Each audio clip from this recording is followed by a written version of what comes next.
I'm actually working it here, so you go, which ones? Obviously,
Good afternoon, ladies and gentlemen, on this cool afternoon in here, and welcome to the meeting of the Northern Planning Committee. We are not expected to fire drill today. In the event of an alarm sound, please leave the building and gather at the front of the building. I'm obliged to inform you that this meeting is being live streamed and recorded. But I also ask you to please ensure that mobile phones are switched off. Ensure that the members of the committee and all points raised by the public speakers are properly heard. I must advise you that we will not tolerate any disruptive behaviour. This is a meeting held in public, not a public meeting. And if such behaviour takes place and persists, I will adjourn the meeting. I shall now ask the members of the committee and officers to introduce themselves. So, Jeff, if you can start, please. Councillor Jeff Almer, member for Ellesmere Urban.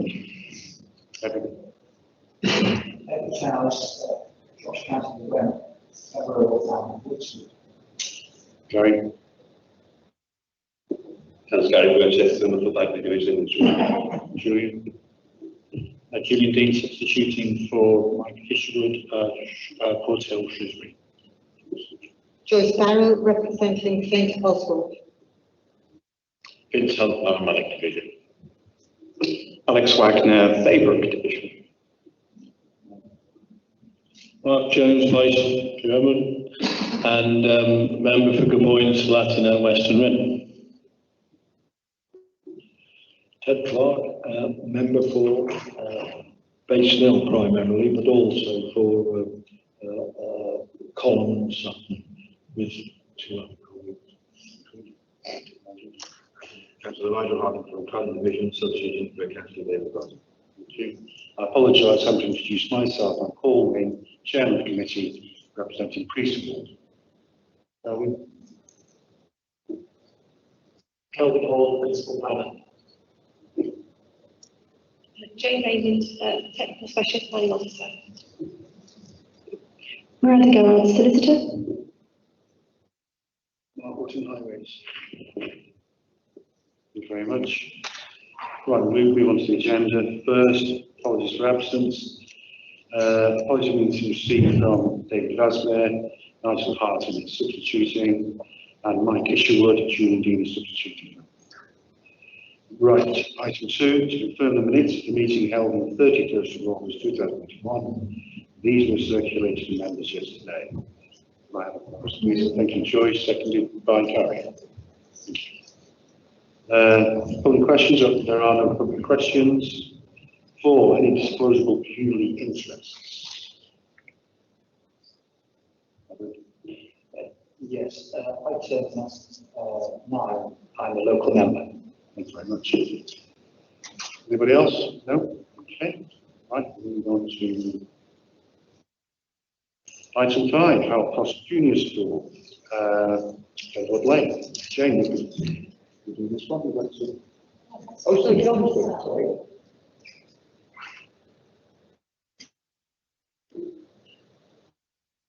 Thank you, Chair. This is an application for a variation of the approved layout and design of the recently permitted extensions to Halscote Junior School in Shrewsbury.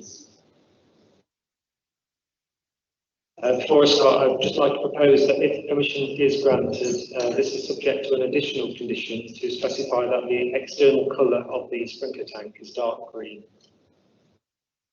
So the slide here shows the location of the school. The existing school buildings are shown in brown, with the extensions that were permitted earlier this year shown in grey. Access is off Featherbed Lane, you can see to the top right. This shows the proposed revised layout. At the top right of the drawing, you can see that the pedestrian entrance is to be moved from the left-hand side of the large tree to the right-hand side of it. This would ensure that the tree can be retained and protected. There are some minor changes proposed to the car park, which is shown on the top left of the slide. The other main element of the application is that full details of the plant compound, which is shown at the bottom right of this slide, have been provided. The compound will be moved a bit further away from the nearest houses, which is just beyond the site boundary on the right-hand side. This shows the elevations of the plant within the compound. This includes a water sprinkler tank with a ladder above, which is shown in white, the top two elevations. There will also be air source heat pumps, which are shown in white in the bottom elevation. This shows the fencing proposed around the plant compound.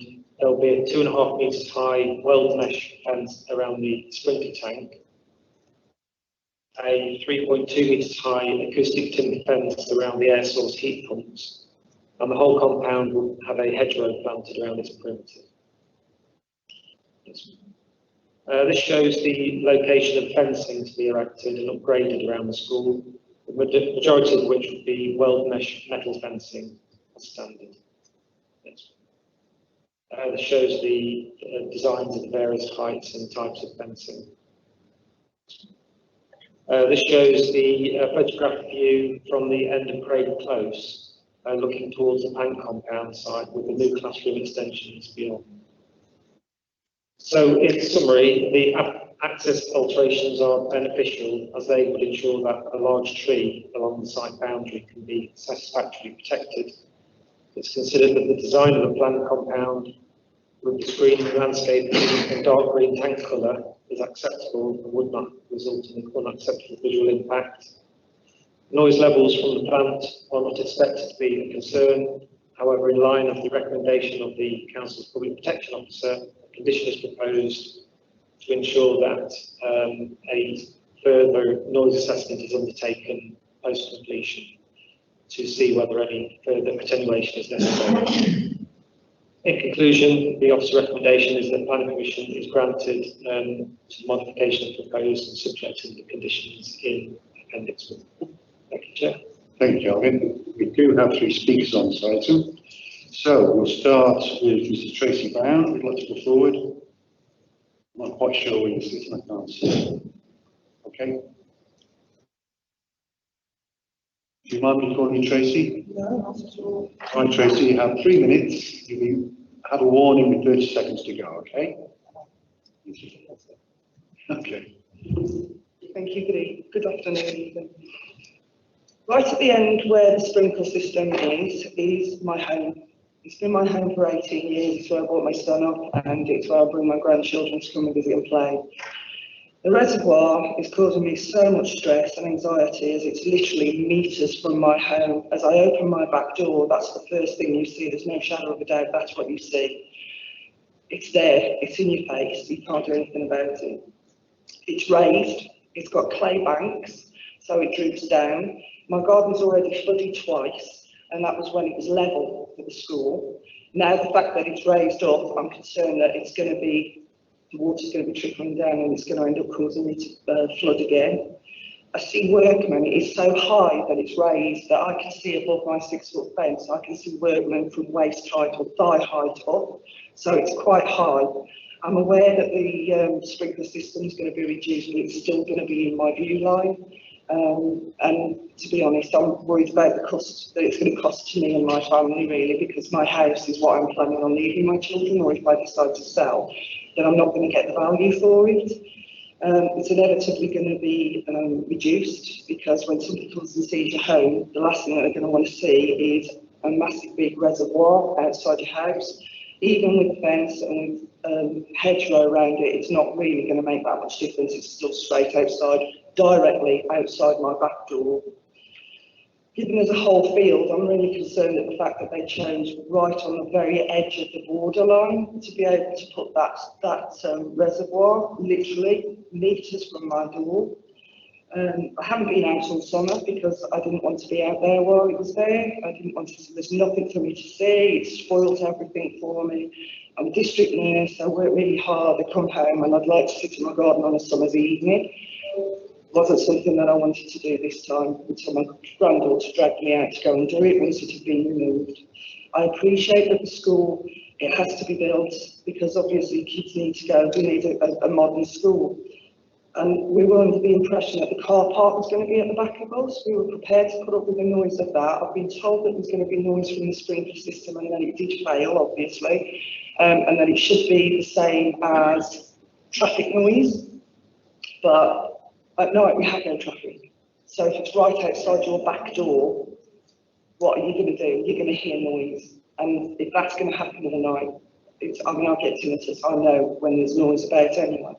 But it's just going to be annoying. I'm totally aware of how the school is supposed to, improve things around, but it's just not improving anything for the neighbours that live right there, especially not for me. It's right on my borderline. It's impeding on my view. It's impeding on my enjoyment of my house. I have no privacy, and I won't have any privacy as long as somebody's going to come and check it at some stage. I'm really distressed about it, to be honest. Tracy, thank you very much. Thank you. Thank you. Right, now we have a local member, Councillor Kevin Hardy.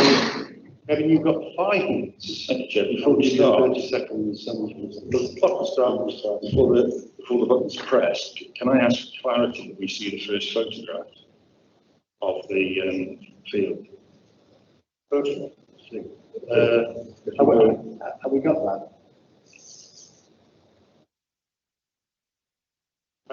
That's it, yeah? Is that taken from Craig Close? Therefore, that mound is gone, and the residents can see straight across the field now. Is that correct?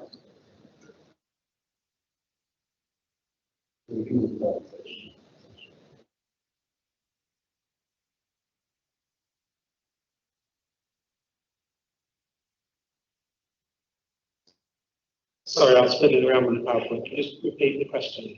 The mound that we discussed in the past, that has now been removed, or is that flat ground that they're seeing now? This photograph was taken a few days ago. Okay, thank you. So it is as it is. Thank you. Thank you for that, Right, Chair. okay. Okay. Thank you, Chairman, for giving me the opportunity to speak on behalf of residents affected by this rather unfortunate planning application.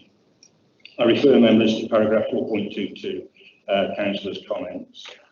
Members, please remember that this application, my argument refers only to the water tank, and the development of the block itself will not be affected should this application be refused, other than a delay in completion. Earlier this summer, I was asked to visit Craig Close to view a water tank that had been constructed without permission in the grounds of Harlescott Junior School.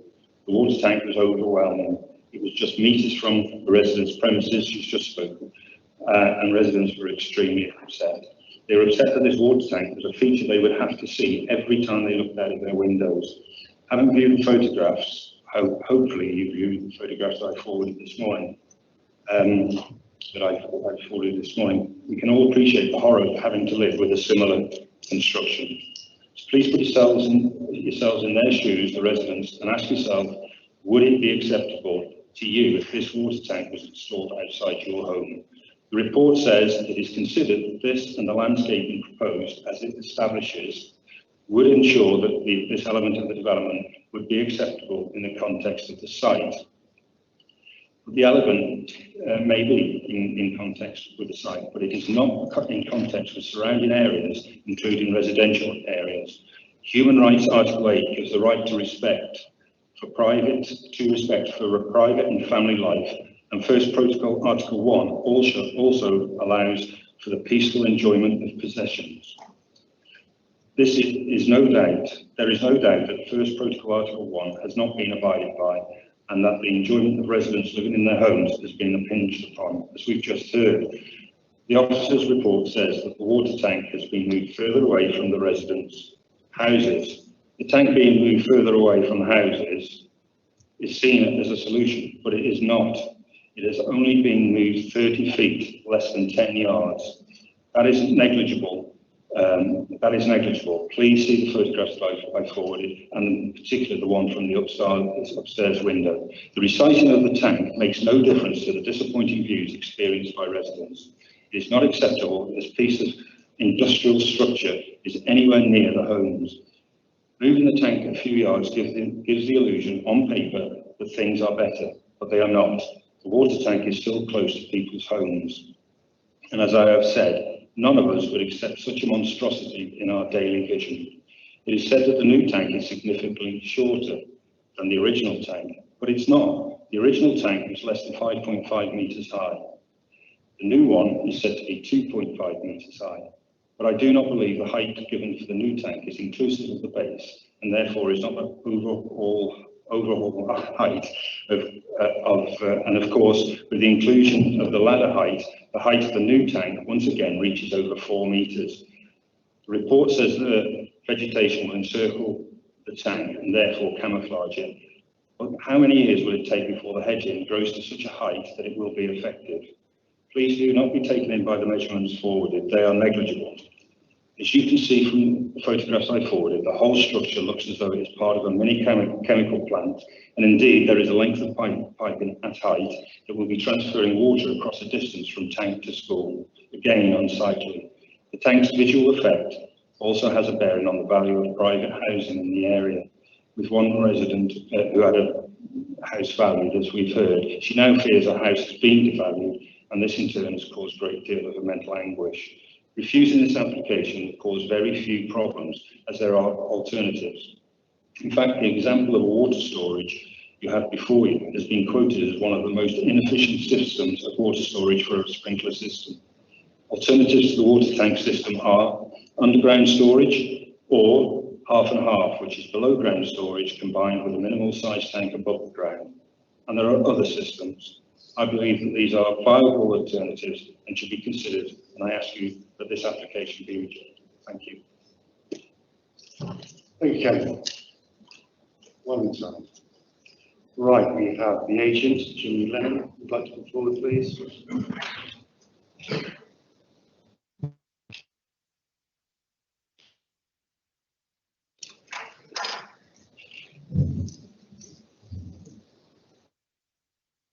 You have 3 minutes speaking, and we'll give you a 30-second warning, okay? And the clock will start when you start speaking. Thank you. My name is Jimmy Lennon. I'm a chartered architect with over 20 years' experience in the industry. I'm the director of Michael Hyde and Associates Architects. We are acting as agent for Structure Council Property Services Group for this application for area condition 2, current planning approval, and I'm speaking in support of it. This application covers several areas of amendment to the approved design. One we focus on here is the external plan, specifically the sprinkler tank and air source heat pumps and their enclosures. Back in June this year, the contractor began to install a tall sprinkler tank, which they and we believed in good faith to have planning approval. It transpired that this was not the case, as detailed designs for the tank had not been provided to or approved by the local authority. Having seen the partial installation on site, local residents raised concerns by Councillor Pardy relating to the size and position of the sprinkler tanks. The contractor removed the tall sprinkler tank as soon as practicable and immediately entered dialogue with the planning authority to understand the specific concerns raised with a view to addressing them where possible. The sprinkler system itself is an integral part of the overall fire strategy for the building, and its inclusion is in line with the recommendations of Shropshire Fire and Rescue Service for this project and the requirements of the building's insurer. And the benefits of sprinkler systems are well documented. So I will not go further into that issue here. Since the concerns were raised, we've listened to those concerns and have acted upon them. We've worked with the contractor and the wider design team to develop a detailed design of the external plan to mitigate these concerns. We have significantly reduced the height of the sprinkler tank to less than half of what it was previously. We have moved the plant enclosure further into the site, away from the site boundary and local residences. We've relocated the air source heat pumps to the far side of the sprinkler tank from local residences. And those are really the items that could produce an element of noise that has been addressed elsewhere. And we've increased the visual screening to the enclosure by introducing edge planting. The resulting proposal is very different from the original design, which residents had seen at an early stage of construction. And as stated in the planning officer's report to committee, has taken into consideration comments raised against it. Councillor Pardy's objections refer to the sprinkler tank as a tower, But this is not an accurate reflection of the current development proposal, which is now 2.5 metres high to the body of the tank, and the tower design has gone. We are now seeking approval for a far more sensitive design, as recommended for approval in the officer's report. Thank you, Jane. Time to perfection. Calvin, would you like to come back on those points before I move the floor? Thank you, Chair. Just in relation to the Mrs. Brown's comments regarding flooding, that we do have an approved drainage layout for the site, and this includes a cellular drainage system, which is based upon an assessment of the amount of surface water which would rise at the site, which should accommodate and address flooding issues. In relation to Councillor Pardy's comments, I have not seen the photographs which were forwarded to members this morning. However, we have had meetings with the Council's Property Services Group and their contractors in terms of looking at the options for the siting of the planned compound. And following on from those meetings, it transpires that this is the most optimum location for the planned compound. And with the design of the compound now being moved further away, and the screening proposed and the pumps around the back of the tank to cut down on noise and the acoustic fencing proposed, officers of view that concerns that have been addressed locally have now been addressed.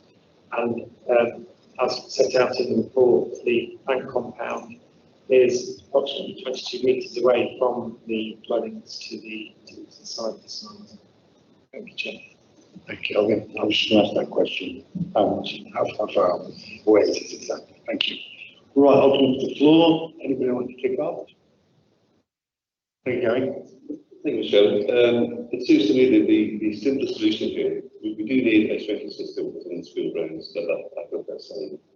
So the simple solution will be a screen of mature trees next to the tanks, a line of 8 or 10 mature trees, maybe 3.5 4 meters tall at the time of planting, which would then A, be in the agenda for Shropshire Council, A, be in the agenda for the school. If the children have something to prepare of, that they can maybe put different varieties in. Yes, there will be a cost involved in that, but that would mitigate the view from the first property. It would also act to enhance the noise barrier aspect of it and give us some visual effectiveness for that school.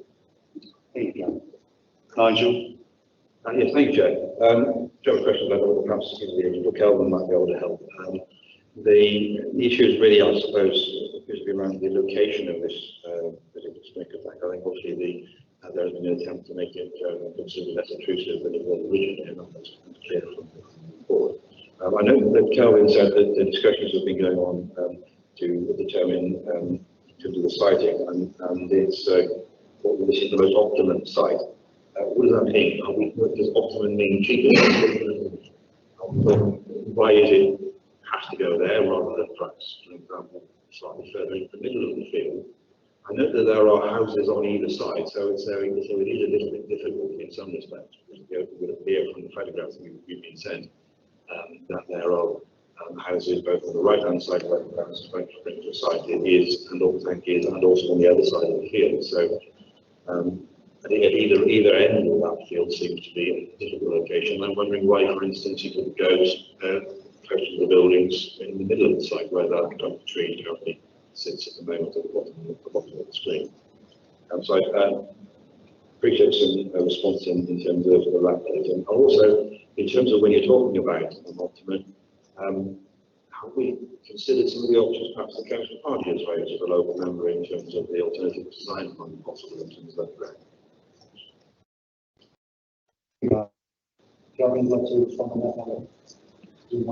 Yeah, sure. Firstly, in relation to the previous question about landscaping, I have met with a resident regarding this matter at the time when the tank was first put in, the higher tank, which is more than 5 meters high. And I think the concern was expressed by the resident that they didn't want a screening such that it would obliterate all views from one property. Therefore, this is kind of how the current screening has developed in its design, such that it provides immediate screening of the plants through the fencing proposed with and the dark green colour of the sprinkler tank. But also in the long term with the hedgerow plant to be planted around the perimeter. It's a more of a direct screen rather than a planting on the side boundary, which would affect the whole of the In terms of the question about the optimal location, as you can see from the slide here, there's a lot of constraints on the site in terms of the actual open space available.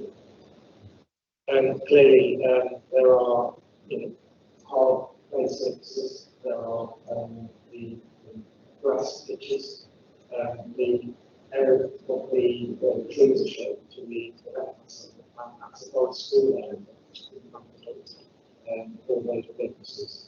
The idea of positioning it here was that it was sufficiently close to an access point for vehicles for maintenance purposes. And I think we need to remember as well that the location of this playground has already been permitted by the existing planning commission. What we're dealing with here is the details of the scale of the location.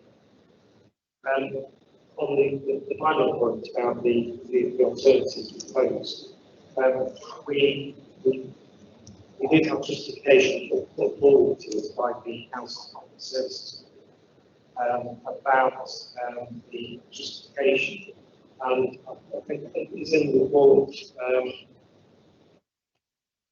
somewhere, but I will just in the applicant's supporting statement, we did have a statement from the Public Services Group, but they did say that the Structure Council opted to include the provision of the sprinkler system protection as an employer's requirement to design and build a contract in order to follow industry and government best practice guidance. It was also selected to further satisfy the Council's insurers, whilst also considering the business continuity implications following the fire-related incident. So the information that we got from the Council is that this type of system is the type of system that we are using on our school development sites. Thank you. More speakers. Yeah, Joyce. Thank you. I noticed in the report it says that this is being proposed house for safety reasons. What you said, I can understand that. Were this refused, what are the options? I know nothing about sprinkler systems or water towers or anything. Is there no way for it to be dropped lower in the ground to make the height lower? From what the speakers have said, and Tracy, you spoke very well, if you don't mind me saying, is there a valid planning reason in what they said for actually refusing this?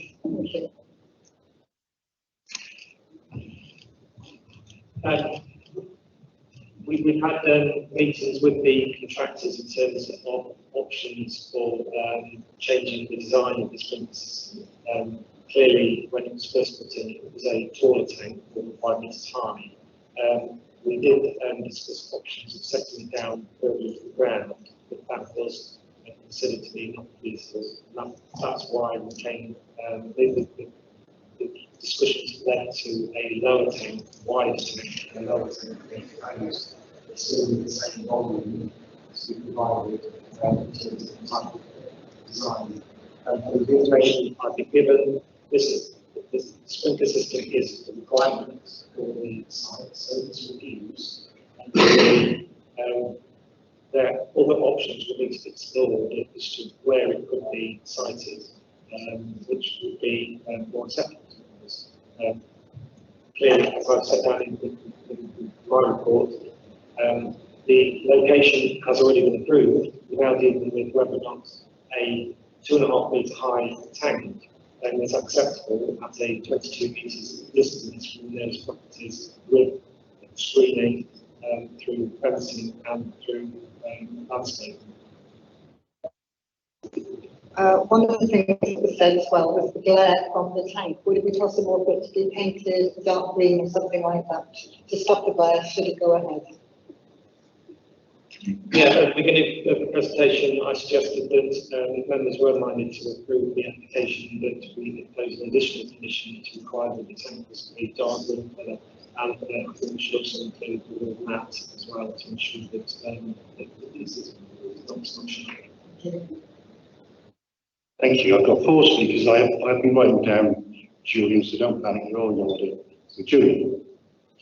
Thank you, Chair. A couple of questions. First of all, I'm not convinced we've had satisfactory answers to the heart of some questions, which were the ones I would have asked, but to move on from those, I'm confused currently about the history planning-wise, because it was originally placed somewhere incorrectly against planning permission, but apparently this was the agreed permission. I'm just confused as to how that came about, and if we are now in the right place.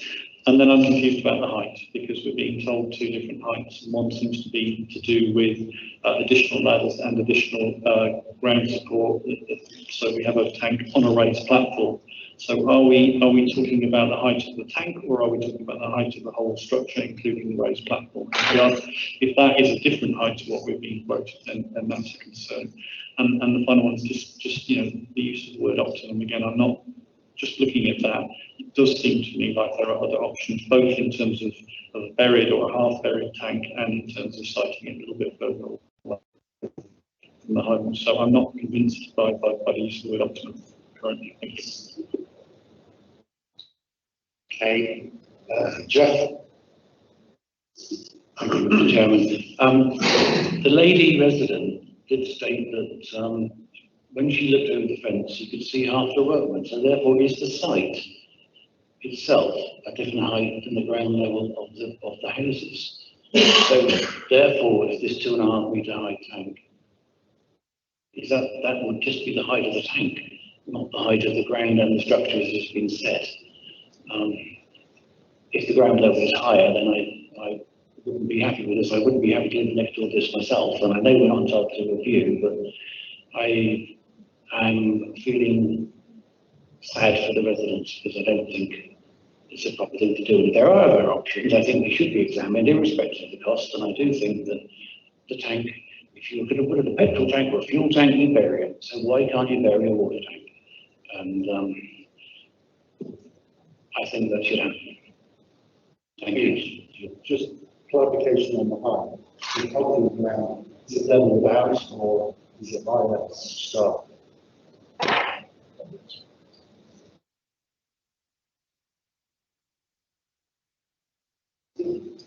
Thank you, Chair. The ground does raise up, and you'll see the bank there, which would be seeded with time. So we're talking now 2.5 metres is the height of the tank itself.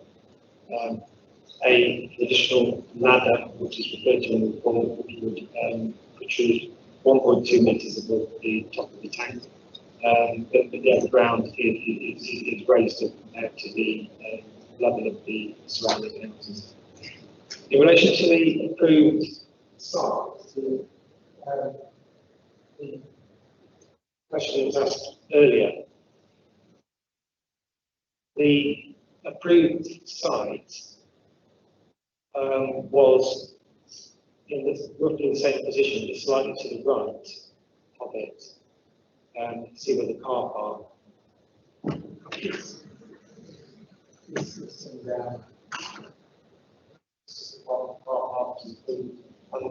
platform is right here at the corner. So what's done is the platform down would be this direction. So when you come from so the approved location of the plant. Be that general location that will further away from the houses. If there's any other questions which I've overlooked, please, and I'll answer them again. I've been writing them down, but I'll answer them again because I'm thinking I've not answered. Yeah, we've got 2 more speakers here. Can I just come back on the height of the ground? If it is higher, we said the tank is 2.5 metres, you've got 1,200 metres on top of it. With the raised ground, we don't know the height of that raised ground. We're back to 5 metres and once again, aren't we? Overall. I don't have the information to hand about the particular total levels. However, I think we're dealing here with a plant compound which is 22 metres away from dwellings, and the main parts of the plant will be 2.5 metres high. So notwithstanding the fact that the ground is higher, when we consider 22 metres distance compared with the buffer distance between the plant compound and as was mentioned, there's no right to appeal. It's whether or not members feel that an item of plant at that distance away is unacceptable on the residents of the community. And that's a question for members to consider. Thank you. Ted. Thank you, Chair. Really agree with the concerns that have been seen and expressed. That's very important. I've got a particular, just a query really.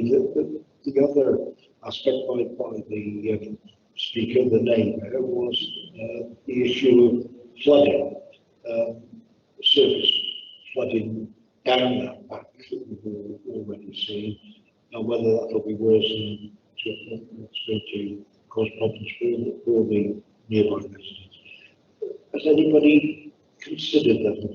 Specifically, the possibility of, it's the flavour of the month at the moment, is some specimen trees along there that would hopefully absorb the water that may gather in that area. It's just an answer the question. Thank you. There's a hedge to be put there. There's a hedge for the specimen trees, some specimen trees amongst it. Come back to the place on that. Mark. Yeah, if you go back to the original picture of the compound and the ground, where is it taken from the neighbour, from Mrs. Brown's house there, or where is that taken from?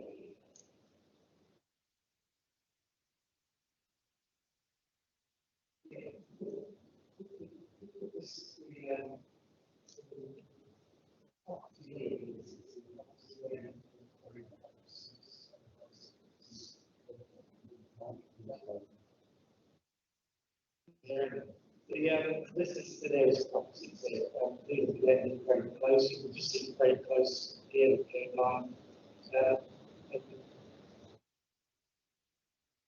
Very close.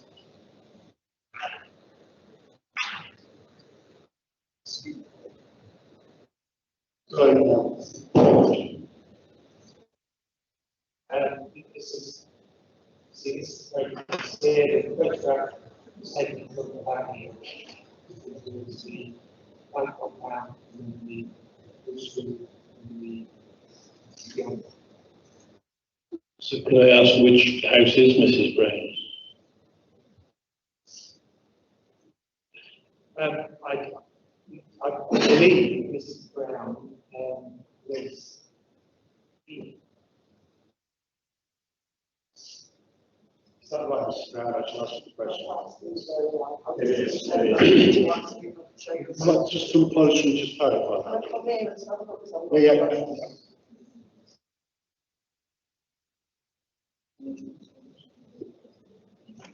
You do question.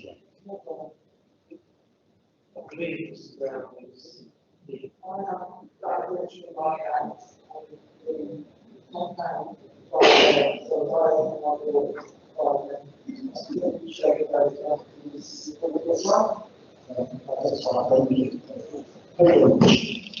Okay.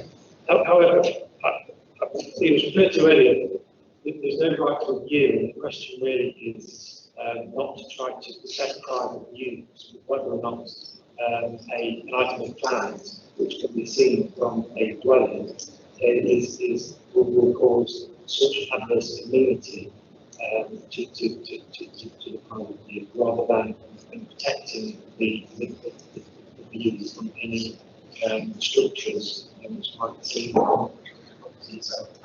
Thank you, John. Anything else, Mark, or you might? Well, I clearly see that we're going to obstruct a little bit of our view, but obviously in point 4.15 we are going to plant some trees, and obviously Ted's raised we could perhaps even do some better ones. So there's only Mrs. Brown who seems to be objecting, and I think Mr. Pardy, Councillor Pardy seems to be objecting on her behalf as well. I can't see any other objections from anybody else, so I propose that we go with the office recommendation. Thank you, Mark. I've got one more speakers. Yeah, Vince? Thank you, yeah. I understand the point that Calvin's making that, you know, the planning laws has a right to review.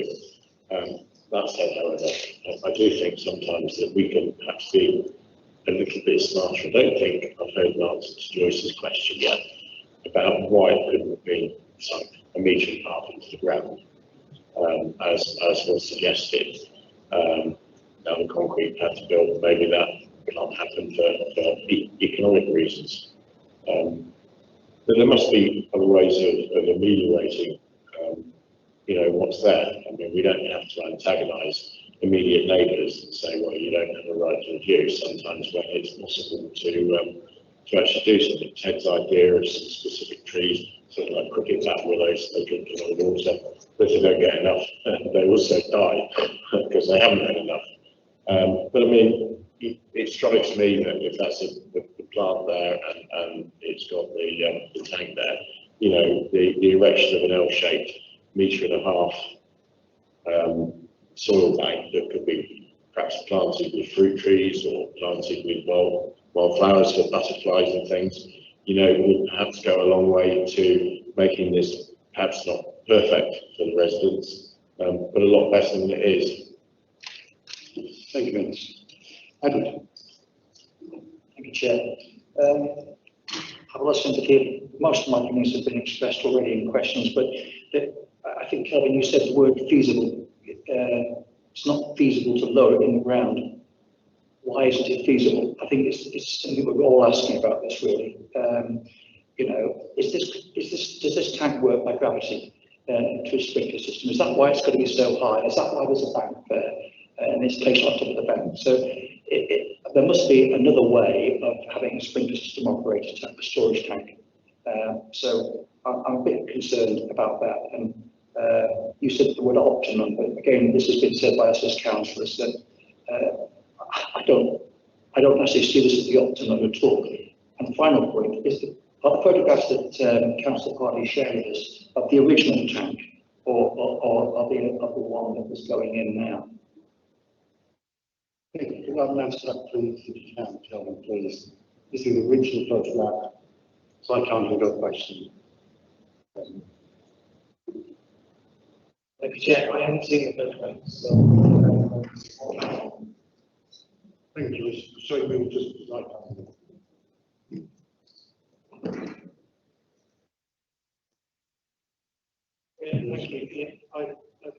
Councillor Barrett has shown me the photographs. Just to give you a brief history, following the granted planning permission, which showed the location of the compound, the tank was installed. And those photographs show the tank that was installed. That was approximately 5.2 metres high. First one. The first tank. First tank, yes. And that was approximately 5.2 metres high. And that also raised concerns with residents regarding the height of it. And then this was dealt with through the meeting of the developers and waiting that the tank didn't have that permission. Therefore, this is how this contract is out. So in the meantime, that tank has been removed at 5.2 metres high, and the developers from with a revised design, which is significantly shorter. No, so that revised design is now sitting on a higher bank of soil level. So as we had said before, it's gained towards the original height of the whole thing. So why can't this thing, why is it not feasible to bury it? I don't believe that it is sitting on a higher bank of soil. I'm not aware that they installed the tank on a bank, took it away, and then put in a higher bank. The reason I'm concerned is because we had experience in my own town of a development that we did not see it as councillors. It was a development was built on a bank of soil, which then had a light effect, a light impact on neighbours, and we just sort of just level with their neighbours. But in fact, this is on a raised bank. It's causing it's not only, it's causing a light effect as well on these people as well. So, and in addition, if they're going to put plantings around it and trees or whatever around it to screen it, that's going to add to that problem. Got of light, things like that. Can I just interject here? If I could ask, if you could clarify any of these points, please, because we're going round in circles. Yes, thank you. I'd be pleased to clarify as many as I can. Although it should be noted that I'm an architect and not a specialist sprinkler designer, and I think some of these get quite specialist. It's the height we're concerned about. So, yeah, thank you. The level, there is a plateau at which this tank was originally installed, and what drives the design of that plateau is, as was referenced earlier, previous problems with drainage and flooding. So we now have a car park that is at a level where we can gravity drain back to the sewers, whereas previously that area of land was actually lower and drained the other way. So there is an element of raised land. The original tank was installed at that level. It was then removed. The level has not been changed since. The base is consistent within this discussion. So the new tank that's proposed to go on that is going on the same level base as the original tank was installed. I think that's great. Thanks very much for that clarification. Thank you.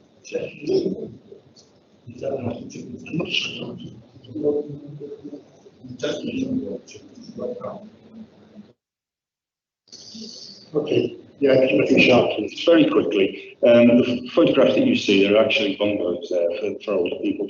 But I asked about the height at the beginning. You remember whether that had a dump, a soil dump, which was higher than a JCB digger.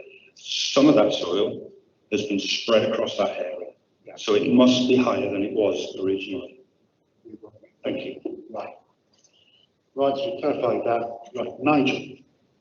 Yeah, thank you. That was helpful insofar as the banking is now explained. We still come back to this question of what's feasible and what isn't feasible. Still not having a clear answer to that. Is it not feasible to set it into the ground because there is a base plate there to which you can't? It's already been set, so you can't dig onto the top of it, concrete or whatever. Or is it because of the generic conditions of the ground surface means you can't dig into it? Make it not feasible. I'm still struggling to assess as to why it's not feasible. Good question. I'm not sure you get an answer to that. I should be honest, but I understand what you're saying. I'm going to go back to Julie. Could you just clarify any of that for me, please? I think your half did say you needed the height to get the drainage away. There's drainage from the base of the tank which needs to be removed. But I think the principle has been asked about a few times why the tank can't be buried. I believe it is possible to bury a sprinkler tank. However, it's quite unusual, and there are very limited systems available that can be buried. The chief drivers, and we did look at this as an option, as we looked at many options in trying to come up with it. I won't use the word optimum. The best solution, the best compromise perhaps, is a better way of describing it.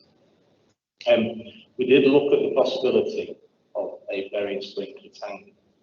However, the considerations against that are that in order to comply with the insurer's requirements, The tank needs to be inspected on a weekly basis, and it needs to have a certain life expectancy, which is believed to be down to 15 years. The buried tanks, I don't believe can provide that guarantee, and they obviously can't be inspected from the outside, where the damage would tend to occur. They can only be inspected from the inside, which is obviously a much more challenging task to do with health and safety implications. And similarly, health and safety implications and environmental implications for the deep excavations associated with burying a tank were also a material consideration in the design process. Thank you, Chief. I think that clarifies in my mind anyway. Joyce?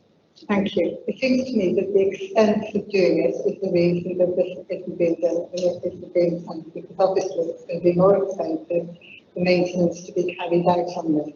I'd like to ask the committee whether they would like to defer this item so that this can be investigated further, burying the actual tank or the sprinkler system. It may involve a pump engineer, if they are not experts, but as the gentleman said, they do have these things, they are produced, and it just seems like they're coming up with reasons not to do it. So does the committee want to defer this application, or do you want to go ahead with the vote? I'll leave that with you, Chair. Thank you. Chair, if George wants to make, if George wants to make that a formal proposal, I'd be pleased to second it, that we defer. For those reasons, let's try and get to the bottom of it, I dare say. Right, I think we're saying, I have a proposal on the table, right, so we're seconded. Second proposal now. Third. Can I take the second one first? I'm going to second it or no.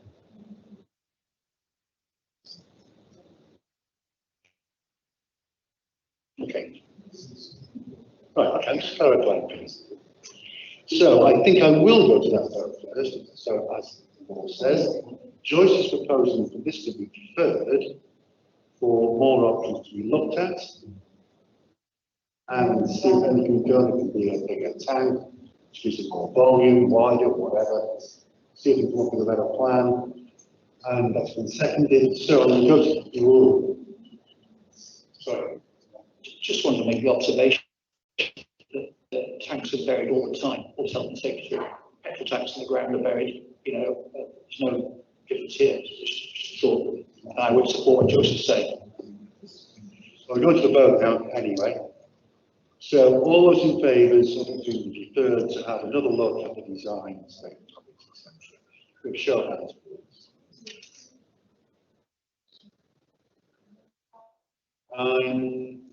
Those against? Okay, that's carried. So it's deferred for more options to come forward. Thank you. Thank you, Chair. Right. Let's retract that to another one. Here we go. Item 6. Site of the former sports school and social club. And oh, where was it? You are doing this. Thank you.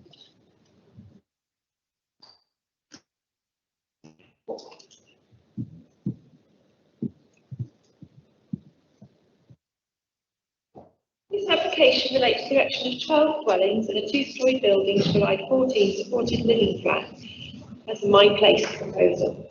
The site is occupied by the former Albert Road Sports and Social Bowling Green and the access drive to the cricket ground to the rear. That shows the site outlined in red, and there's other red lines on that plan, just the ridges of other terraced houses in the area. 12 dwellings comprise 4 single-bedroom apartments within a 2-storey building, 4 2-bedroom houses, and 4 3-bedroom houses.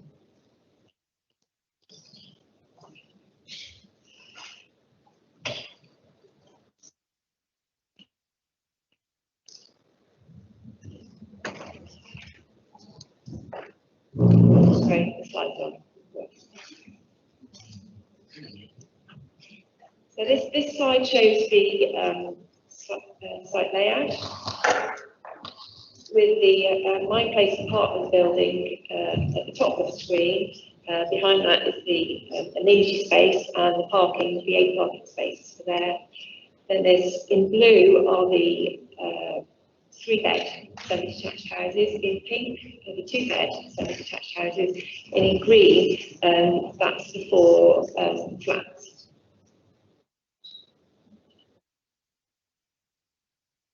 The My Place scheme provides 14 supported living single-person flats for people with learning or physical disability or mental health illness, and includes a community hub and permanent on-site care. The proposed houses are considered to be in keeping with the mix of surrounding development, and it is considered that the layout, scale, design and appearance of the development is appropriate and would have no adverse impact on the character and appearance of the street scene or local area. I'll just run through the slides to show you the designs of the houses.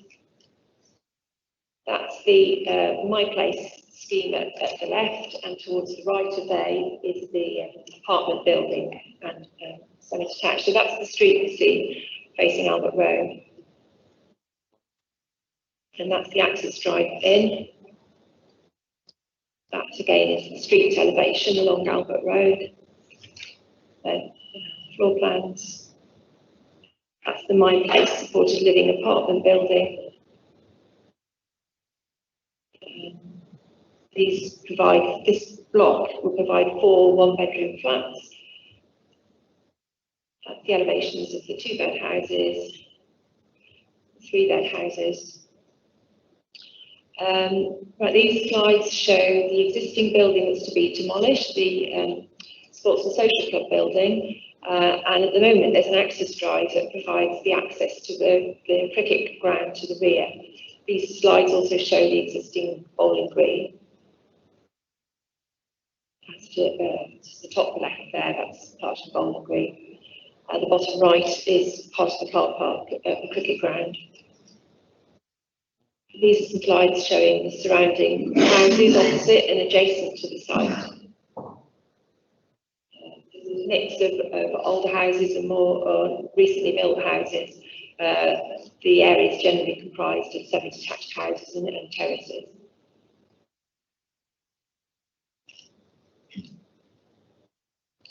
The majority of objections to the proposal relate to parking and highway safety, and that vehicles either speed along Albert Road, using it as a shortcut, or that the road is congested due to cars parked either side. It is considered that adequate off-road parking for the proposed housing is being provided, with 2 spaces for each of the 2- and 3-bedroom dwellings and 1 space for each of the 1-bed apartments. 8 spaces are proposed for the 14 supported living apartments, which is considered adequate, as most residents will not have a licence or own a car, and 1 space would be occupied by the permanent member of staff, and the other 7 spaces available for visitors and any other support staff.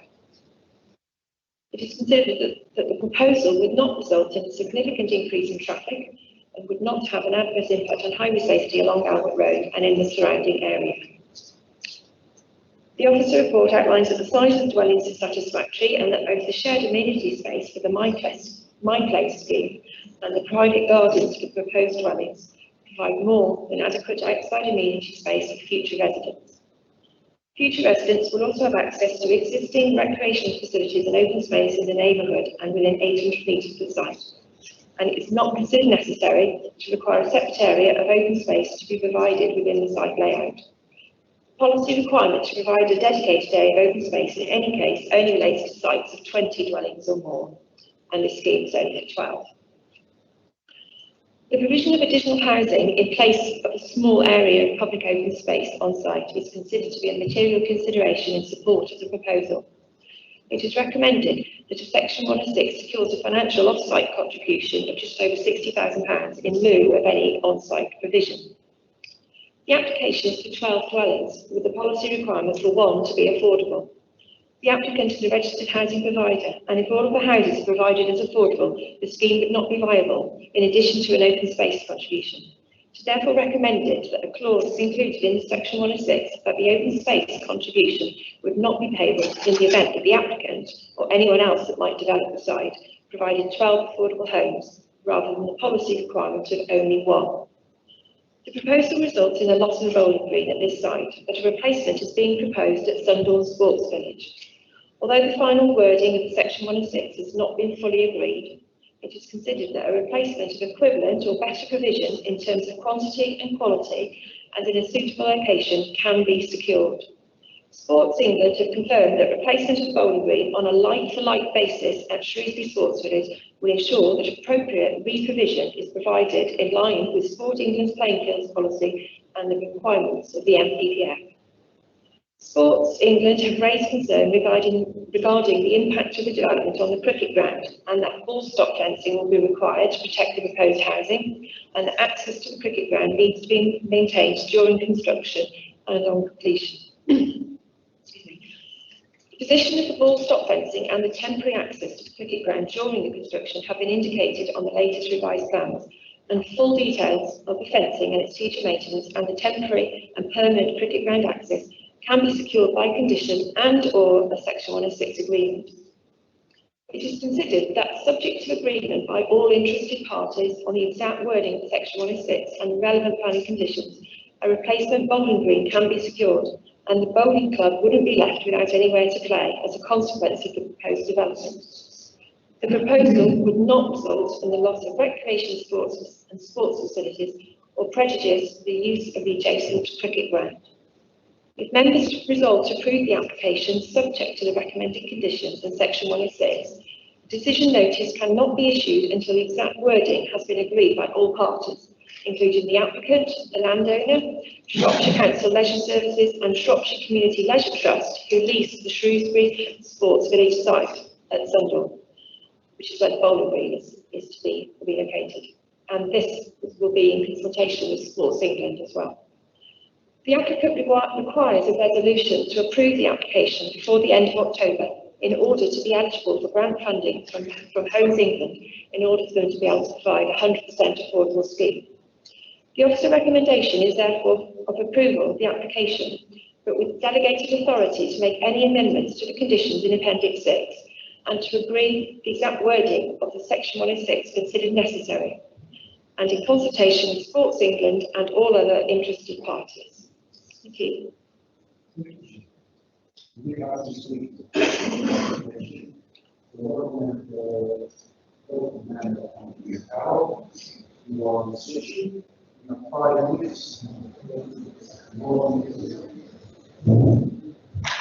Thank you very much, Chair. Thank you, Committee.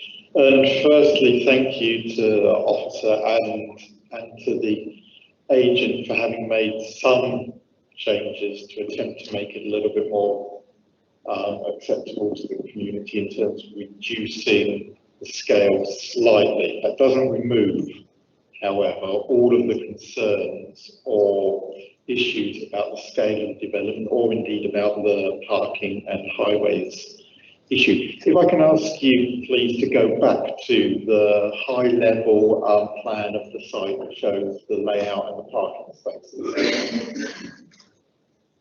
That's the one.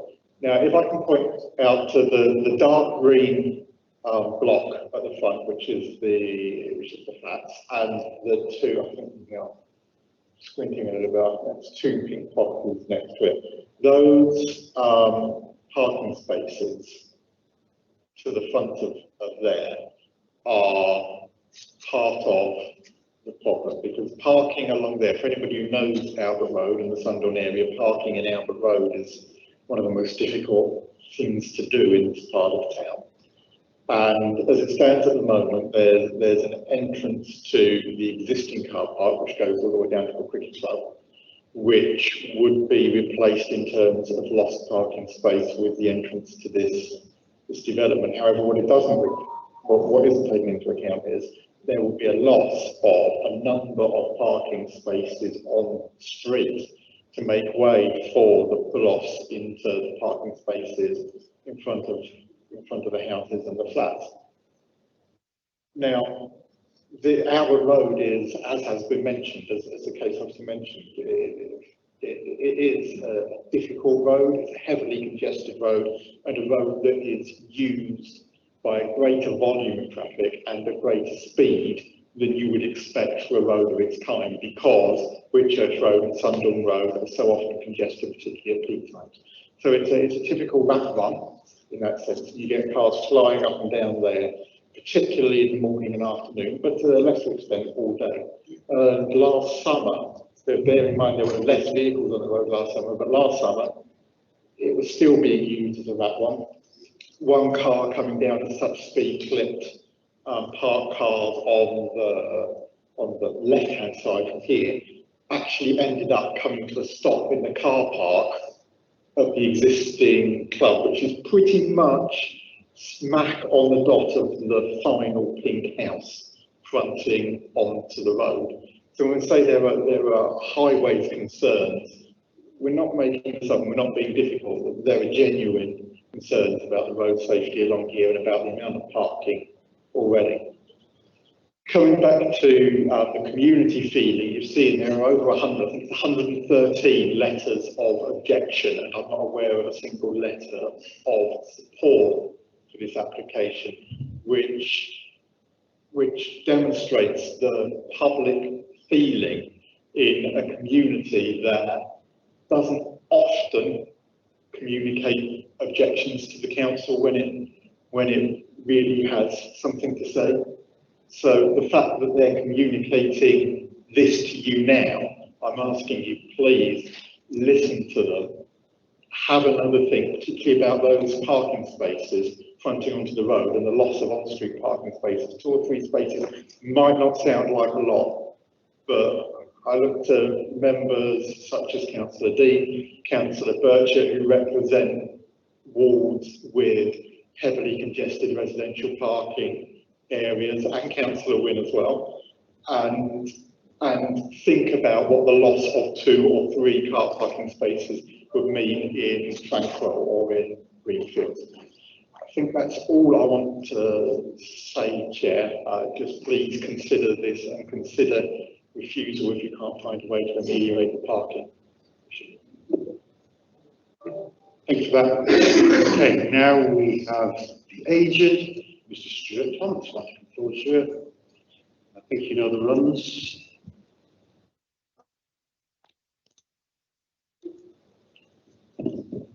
Thank you, Chairman, Councillors, for the opportunity, as always, to address you today. We certainly welcome the report recommending approval of the application, and certainly thank your officers for their hard work and diligence in processing this application. As you've heard, there's been quite a few amendments as we've gone through the process. There are just a few key issues I'd like to just expand upon to assist your deliberations this afternoon, if I may. The first, as you've heard, is in respect of housing need. The applicant is Bromford Housing.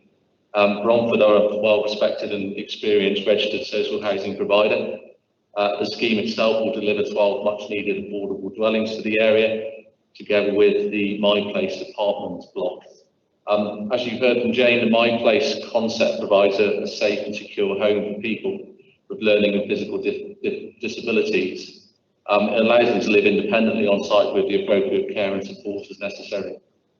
I'm right in saying that the council's housing team have been looking for a suitable site to deliver My Place for many years now. And this development has the full support of the council's housing and social care teams, and the My Place element of that is integral to the success of this development. Turning to the issue of the bowling green, all parties have worked really hard in collaboration with the bowling club, I should say, to ensure there's no loss of their facilities. There is planning permission in place for a replacement bowling green, which quite handily is next to the indoor bowl centre at Sundorne, which is on council land. Obviously that's in close proximity to the site itself, and will ensure that the club have new and improved facilities ready for the 2023 season. The delivery, funding and specification in the new facilities will be secured by a legal agreement and will provide the club with a secure long-term future, noting at the moment they don't have any lease arrangement in place with the landowner whatsoever. They're on site at present without those arrangements in place, so it will provide a long-term future for the club. The cricket club will be unaffected by the proposal, with access being uninterrupted during construction, and there will be some appropriate full stop fencing for the big hitters. installed to the rear of the property to protect those properties. And that will be paid for by a commuted sum to the cricket club, as well as the future stop fencing. In respect of access, we've heard quite a bit about access. There's no objections from the Highway Authority in respect of access. Off-road parking is provided for all of the properties. And whilst there is an element of potential loss of on-street parking, the properties opposite and surrounding the site have fairly limited parking as well. To conclude, residential development of this site is acceptable in principle, being located in a highly sustainable location within the development boundary of Shrewsbury. Approve of the application. Thank you. Cheers. Okay, let the speakers then would like to come back to any of those comments or anything. Okay, so before we on to well, I've got a question. How far away is a new bowling green from this one? Okay, all right. Thank you. Yes, it's the same bowls with the same greens. Like, oh, never mind, that will be that. Right, open to the floor. Thank you, Gary. Oh, Gary Joyce, okay. Thank you, Mr. Chairman. I'm going to recommend refusal of this application, Mr. Chairman, on the grounds of I'm going to propose refusal, not recommend on the grounds the loss of part of St. Albert Road as the first point. But the second point is quoted quite adequately by Shropshire Council Association at 4.2.5. And they're saying that there's no gain in the community land, there's a loss of community land because the land that's fortunate is already public community land that's currently being used. So we don't gain, we actually lose land from where the current bowling green is. And the second point they're making on there, the land sports is totally unsuitable for a bowling green in the clay nature of it and the lack of drainage. Bowling greens have to have great drainage. It would take years, 10, 15 years for a bowling green to adequately settle in on the land in that area. So my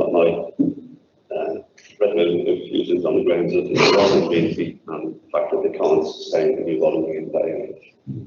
Okay, we've got other speakers to come, but that's a proposal. That's a proposal. Please. I think you're referring to the relocation of bowling greens already on an amenity land.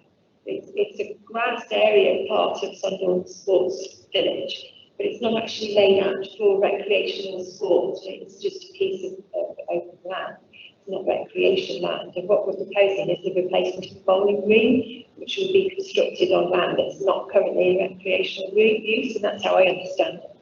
Regarding to it being unsuitable, the Section 106 will ensure that a like-for-like replacement is provided, and that Section 106 that will secure that will not be signed unless it's agreed by Shropshire Leisure Services. The trust that runs the Sunderland Sports Village on behalf of the council will be consulted and will have to agree to it as well. So it's Shropshire Council, the trust that manages the sports facilities on behalf of the council, the landowner, the applicant. We've got to consult Sport England until we've got a final draft of the 106 with all parties in agreement that does secure equivalent quantity of a bowling green, a like-for-like replacement. The decision notice cannot be issued. So although officers are seeking for your resolution to approve it, the decision may never get issued if agreement can't be reached with the relevant parties that will ensure that a suitable bowling green of equivalent quality can be provided for the 2023 season, which is 2 years from now. That's how I understand the situation. So, that's quickly answered. Thank you. Right, okay, Joyce.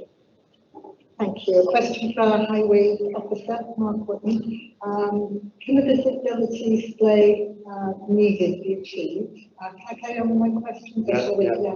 Okay.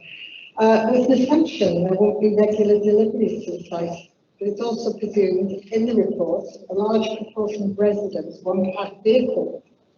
Surely this means they are more likely to have home deliveries, so that negates, the parking issue.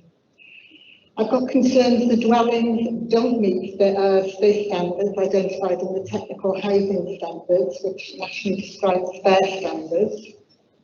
I have concerns also about waste storage. I know there have been problems in certain areas with waste storage on-site like this. With so little space, what is the proposal for the storage? The application falls short of justifying the loss of the bowling green, in my opinion, and social amenity, and the lack of this piece of open space would be a detriment, in my opinion, to local people. Thank you. Well, thank you first. Thank you, Chair. As you know, this isn't a particular project of mine. So, is that working? Yeah, it's working. Yeah, sorry. I had a look at the site today actually for the first time. A colleague of mine actually dealt with the application, but I think I would just urge a degree of caution as regards any highway objection on this one. I hear what is said about parking on Albert Road, and the pressure on-street parking is an issue in many parts of Shrewsbury, particularly in the night-time period. But at the end of the day, I have to say that the parking of vehicles on the highway is a privilege, not a right. Technically speaking, any vehicle parked on the highway is an obstruction. Often it's the issue whether or not it causes an obstruction, which then leads to, seriously impact on the use of that road, where perhaps the police might be involved. In terms of the development itself and the parking numbers on site, they effectively are suitable. I think they meet the standards that we would expect from the level of housing on the site, and the other facility. My place, sorry. Yeah, as I understand it, those people that will be living there won't have vehicles, and it will just be staffed by one person and any visitors and staff members associated. Thank you. On the highway issue, I noticed that I think it was Councillor Dean mentioned about one of the main concerns of the local residents is speed traffic along Albert Road. But I have to say that building this development here won't in any way affect the behaviour of people that drive along Albert Road, that use it as a means of avoiding Sunderland Road or Whitchurch Road. So I just thought I didn't answer that earlier. So I don't actually think development will have any issue in terms of highway safety. And Mark has confirmed that there is sufficient parking space being provided within this proposal. The other questions related to space standards. There are national space standards for the size of 2-bedroom, 3-bedroom houses. These houses, the layout of the floor areas only fall just short, and it is only a national requirement, it's not a local requirement. And we're satisfied with the size of the houses proposed, whether they're 1-bedroom apartments, 2-bed or 3-bed houses. Waste storage, there is adequate provision within the site area for waste storage for residents and also on collection day. Other questions? Ask me again if I missed answering something. Yeah. Deliveries. Yeah. Do you mean deliveries to people when they live there? To flats. Yeah, I mean they could have deliveries by home shopping deliveries, but I don't think that's going to be significant. It's only going to be one vehicle a day, a couple of vehicles a day. So not a significant amount really. Okay, before we go further, I've got 4 speakers indicators. Don't feel put out. We've finished before. It's all done. I'm not listening. Okay. So Vince is next. Thank you. This has been actually quite a bit of a journey for me looking at this. I've read it 3 or 4 times. The first time I read it, I didn't really like it. The second time I read it, I thought, well, actually the benefit, certainly with my space stuff, could outweigh the potential issues. And then I said to myself, well, what are the issues? Well, my fellow councillor said the loss of the bowling green, but actually the bowling green's not being lost because it's being built somewhere else. Then there are other bits from Shropshire Playing Fields and Sport England, you know, about quality and clay and all the other bits that we've already heard some stuff about. But then it's been explained to us, as I had expected it would be, that actually they're not actually going to be able to put a shovel in the ground until everything's approved and meets the required and appropriate standards. And I was thinking, as Councillor Dean was talking about the parking in front of the turquoise and purple ones, I think they're turquoise, I don't know, I'm sure somebody will correct me if they're not. But then I thought, as Mark Wootton had said, that actually, to be honest with you, parking on the street is a privilege if you can find a space, and isn't a rite of passage. Although there are actually no houses. I mean, I'm always sympathetic with houses that were there before, because they may have always parked outside their house and run the risk of losing it. But then it equally occurred to me that when they were having bowling matches against other teams, they would probably, you know, deny parking along that road because there were people with their bags of bowls, I had to get that one right, trying to access the site to go bowling. And actually, this may end up being better because bowling is going to somewhere else that, you know, has got plenty of parking. So for me, on balance, I think I'm going to vote for this. It's always controversial when you lose a bit of green space, but there are a number of things, as I said, that stood out for me in the beginning. But actually, when you reflect on them, there is no loss of bowling green. This is a much needed facility, particularly for the isolation stuff that Bromford does, and those residents are in need of homes so they can live independently. It may or may not save the council money, I don't know, if some of those residents are in council care at the moment, but that's not really relevant to planning. So I think, in essence, I think the key question for me was when you asked how close it was. Probably not close enough to roll the ball down the road and get on green, but close enough so that it probably won't make a huge amount of difference. And I do think on balance that you know, there is security of having a decent space to use, because they're not going to be putting a spade in the ground until all of that's approved and agreed. So I'm going to vote with this one, I'm afraid. Some members. Alex. So I just wanted to, a lot of what has been mentioned in the debate about the bowling green is that we're creating a like-for-like or equivalent one, Sundorne Sports Village. But I'm not, you know, just because Sundorne Sports Village is so different, both in, you know, the soil to acclimatise and also in terms of being 800 metres away and also in terms of being a lot more public than a tucked away bowling green off Albert Range. I'm not, you know, a similar looking green wouldn't really be meaningfully like-to-like or equivalent. I also know that, I think in one of the Sports England assessments, they say that the £145,000 offered to complete the work would be the minimum they'd recommend accepting, and that they estimate costs are usually 150,000, which I don't know who would end up covering that if there was a shortfall. But I guess the root of my point is that if we are going to vote for this and move, you know, basically turf the bowling club out of where they've been operating for some time, and, you know, they're clearly not happy about that and are saying that it could take them 10 years to rebuild it. Instead of doing like for like, could we specify that it has to be an improvement? You know, they have to actually create some level of facility for the bowlers past just a similar green. I don't know how we could work with that, but it's just an idea reading through it, because it's a lot of talk of minimums, and actually I just don't think they can replicate that green. Thank you, Alex. There we go.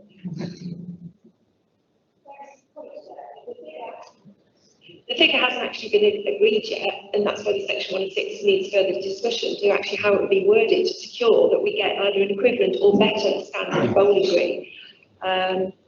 Shropshire Council would not have to bear any costs of providing that bowling green or the future maintenance of it. That will also be secured by any section 106. And so there's quite a lot of work to do post. If a decision is made today to resolve to approve it, there's a lot of work still to do. But the only reason it's been brought to committee without the full answers to all of that is because they need a resolution to approve this permission to get their grant funding to provide 100% affordable housing. Otherwise, you might only get one affordable house on site like this. So we're just looking for resolution to approve in principle so that we can do the final negotiations on the exact wording of the section 106 and all planning conditions to make sure we do secure a better and improved bowling green at the Sunderland site in place of the one on the road. Is there a time limit on the getting this application through for getting the funding? I'm not sure of the time that they're actually getting a decision notice in their hands, but I know they need a resolution from the committee or within a delegated decision resolution to approve. Regarding the bowling green, we know it won't be available for the 2022 season, which is why the section 106 will also include provision for them to be playing at another location. That hasn't been agreed yet either. So the 2022 season, which is next summer, will be at a different location, and we hope that this bowling green will be in place by summer 23. If we've got that right. There are photographs of the talked about the standard of the existing bowling green. There are some pictures here. I think Cal was just visiting recently, didn't you? And took some of these extra pictures for me. You can see the condition there. So I think it would be an improvement if it's built to the right standard and specification that Shropshire Leisure Services and the trust that operates the sports village on behalf of Shropshire Council, if they reach an agreement of the specification for how it's constructed, we could end up with an improved facility at Sunderland Sports Village. Thank you. I didn't realise the price. I don't know where you got that from, Alex. But well done. Oh, it is that. I think I couldn't see it. Well done. Okay, right. Fully understand that. Right. Okay. Jeff. Thank you, Chairman. I'd like to ask a couple of questions. One, if this application is approved, is it feasible or possible to ring fence in perpetuity the reason that these flats should be always become living accommodations for living? Because I think in a few years' time, people might sell it and make some money, and that ruins the whole intention. I personally am against this because I agree that they don't meet the space standards, because their time is a bit short. There are standards, and they don't meet it. It's like we've almost scored a goal, but we haven't. So I don't think they comply. There's no public open space. I think the site's been overdeveloped. And more important for me is Councillor Carroll's comments as the local member should be taken into consideration. There should be a lot of weight given to public opinion. And if he has 130 local residents objecting, and if they're valid reasons, we should listen to them. After all, that's what we're here to do, to represent the community. And if the community, 130 of them, are objecting to this, there's got to be something quite not right. I'd like to find out what all those objections are. Are they valid planning reasons? Could I just add that of those over 100 objections, more than 60, 70 of them are the same letter that's been copied and just signed. So you could take more of a petition to accept listing. It's mainly highways, that lack of parking, impact on a lot of parking in the street and the traffic along that Albert Road. But as our highways team has said, this won't have an adverse impact. Well, their concern is to do with highway impact, but as officers and highway officers, we don't think that's a justified reason to refuse the application. We don't consider it would have a significant severe highway impact, and that parking is being provided, the visibility space at the junction. But the other 60 letters are valid reasons. No, the 60 letters they're a copy of the same letter, and the main issue within that same letter relates to health. Okay.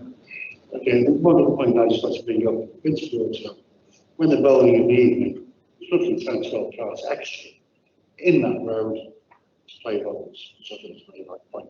Moving on to Ted. Can we just answer the question about can it be ring fenced? Sorry? Yeah.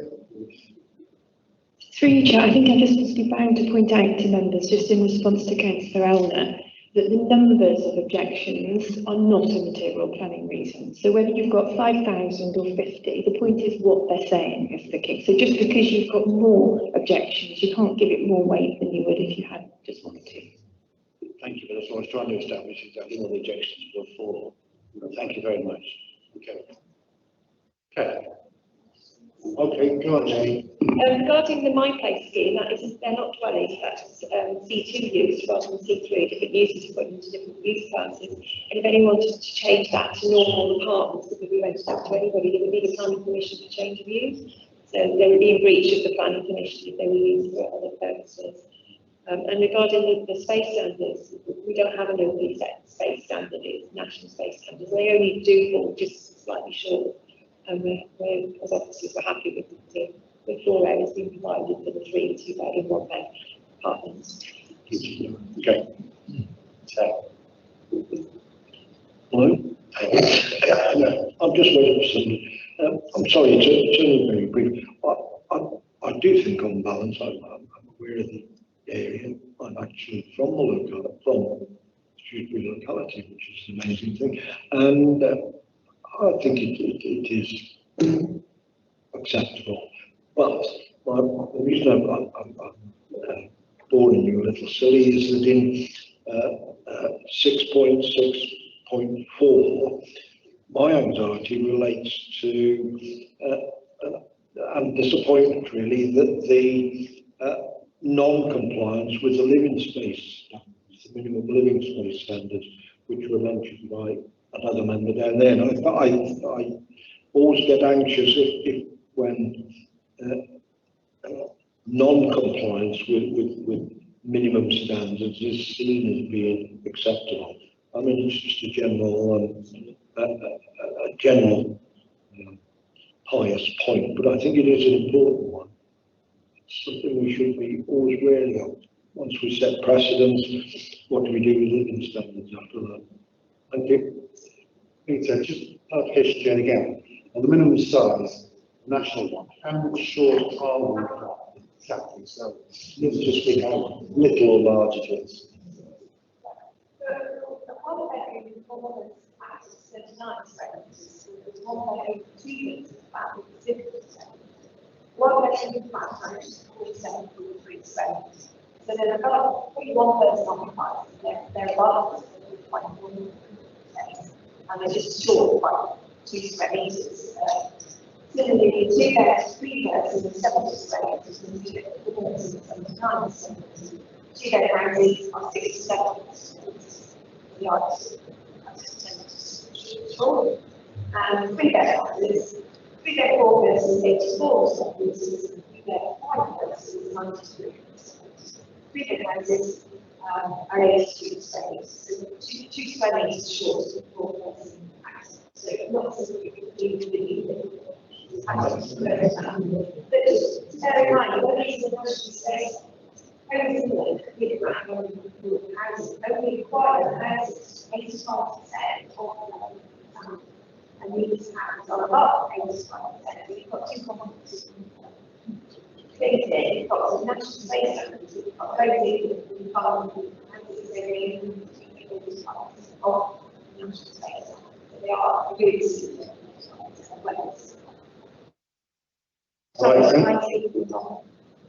totally confused, which I think is an experienced officer, especially if they're aware of me, would know is not technical. But I do remain concerned. I think it is a fundamental concern really, that we should have always be mindful of. I'm not saying it would be sufficient in this case, perhaps, to refuse the scheme, but nonetheless, we get onto slippery slopes if we start to ignore or decide ignore standards. We should be seeking to uphold them. I don't mean to. Yeah, okay, thank you. I'm sorry to. No problem. Nigel. Thank you. Interesting debate, Chairman, in terms of the site overall. I hear what Councillor Carroll says about the highway issues, and I can see where it's coming from. I'm trying to sort of weigh up, is that sufficient to want us to refuse this? I think I'm reasonably happy with the layout as it is. I mean, they're always difficult when you're trying to put quite a lot of them in this case. They're relatively small site, and hence why we've got the discussion over the space standard. I think there's always going to be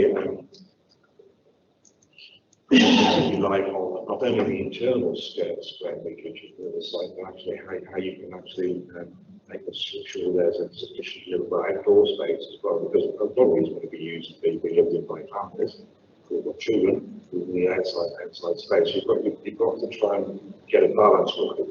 And as someone who lives in housing association, probably a 3-bed, 5-person house, 94 which is just on I think I would be relatively happy with a 4-bed, 3-bed house being just 2 meters short. It's not a significant amount. I think I tend to agree with that. And it is a constrained site, but I think the benefits to the community as a whole of this proposal outweigh the disadvantages. So I think I would be prepared to propose that we accept the office's recommendations on this particular application. Thank you, Nigel. Still got some speakers to come. Julie. Thank you, Chair. I'm really concerned that we are so willing to overrule our own Structure Council Affordable Housing advice, which is that the space standards are not adequate, and that as they say, we cannot support the space standards as proposed. When you combine that with the fact that we're also looking at accepting a lack of on-site public open space because it's available elsewhere in an area where that is under pressure. I know that there's pressures on the public space around the Lantern due to developments of the schools nearby. It feels to me like overdevelopment. It just feels greedy. Why can't we build affordable housing at the standard that Shropshire Council recommends? I just think it should be a bottom line for us. And if that means, reducing the number of units in order to reach that standard, then so be it. That doesn't seem to me to be, I should just say, because I was directly appealed to on the basis of parking, I'm not convinced by the parking arguments. I'm not convinced by the bowling green argument. I think the replacement bowling green sounds perfectly adequate to me, and safeguards seem to be in place. But I am concerned that we shouldn't allow development in this way when we have standards of our own, and they just give a right rough shot at them. It's ridiculous. So I will be objecting on the basis of open development. Thank you, Julie. Vince. Thanks, Sharon. Obviously, the discussion's moved on, but I'm quite happy to second Michael's proposal that we accept the officer's recommendation. I think Jane has very eloquently put it that whilst the nationally described space standards in the East and West say this is aspirationally what we should be looking at, we've also heard that Homes England say, well, actually, if you can achieve 85% of that, then that's good enough. I don't believe that we should accept good enough. I don't think necessarily in this instance we're being asked to. We are talking about something that's probably the same size as 2 of these tables pushed together. You're talking about 2.5 meters at worst. I think they're fine. There is no saying caveat emptor. Obviously, that doesn't apply everywhere. That doesn't necessarily apply to the flats, which the MySpace flats.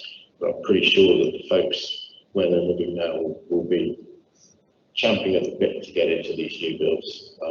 And I can only say again, I'm happy to support it because I personally believe that we are looking at something here where the outcome will outweigh the concerns with regard to the traffic thing. I've been doing this for 12 years now. I can't count on both hands how many appeals we've lost because we decided that our professional highways officers didn't know better than we did. I always find it acceptable if this were to go to appeal, and our basis for rejection was on 60 letters that were concerned about the highways. We lose the appeal, in my opinion. Thank you. Thank you, Vince. Thanks, Mark. Yeah, I'm just about happy with it. Firstly, I'd like to say thank you, James, for a good presentation. And I see lots of pictures as well, Calvin, because the last one didn't have many pictures, and this one had plenty, which tells us a bit more of what is actually going on. Since we didn't have a site visit. Yeah, I'd like to go through the recommendation, although that's probably going to annoy Dean. I'll probably get deselected next time. But I can wear with that one, so I'd like to go along with. I think the Montford people do have quite a good reputation. I think we do need these social houses, and we'd like to see people in the community. I think the Bowling Green move-in doesn't look like it's very well used. The building itself looks like it's decrepit. Is it used now? The bowling, the clubhouse, is it still used?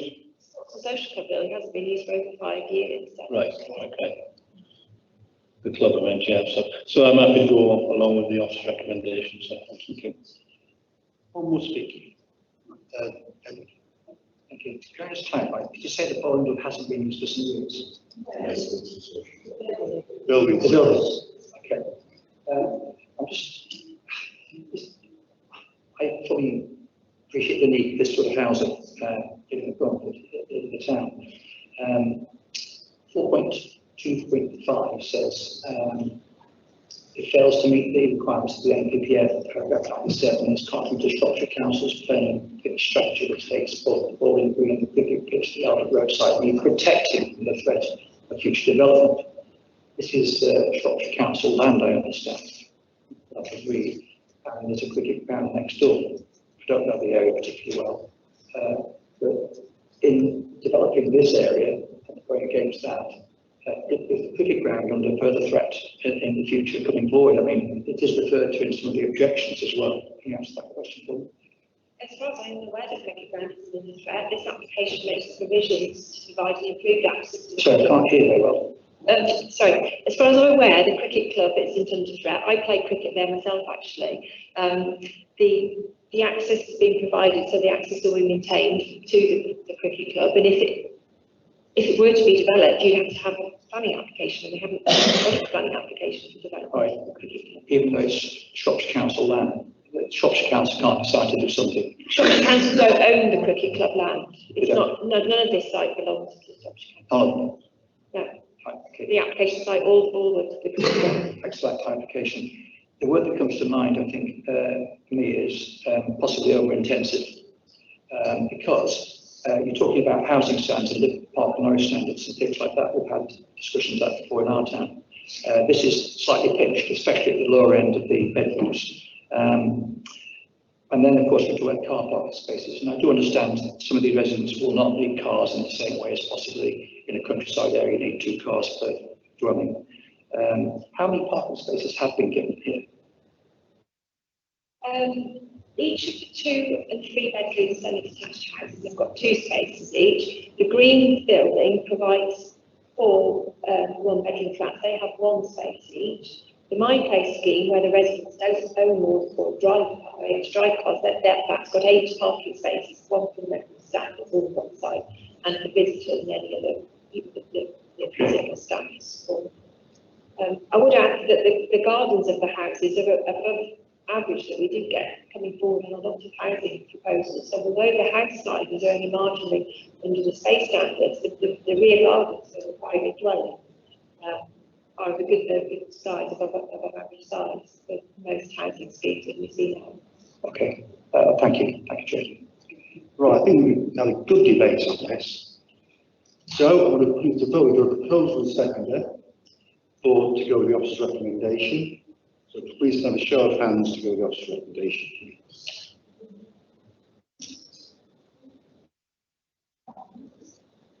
Against?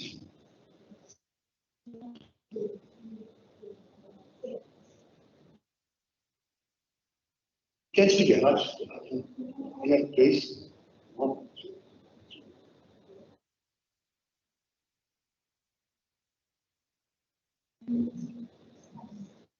Oh, this is taken away.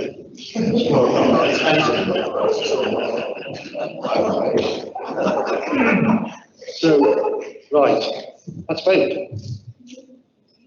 We've got a proposal, another proposal from Gary here. Pardon? Right, okay, withdraw that. So do we have a proposal for refusal? Or any other departments? Julie, sorry? No, Julie. Yes, so I'm proposing refusal on the grounds of overdevelopment because we're underperforming in terms of space standards and because of the also moving the open space out altogether makes a case for overdevelopment. Right. Yeah. Overdevelopment. Overdevelopment on the grounds that we could. What's the consequence? What particularly what leads you to say it's overdevelopment? What's the reason? Because we'd have to, get the appeal. I need to know how I'm going to defend your decision. What would be in the decision makers? That we ought to be achieving the space standards. They're not a local requirement, and we wouldn't have to. We don't have to provide space standards.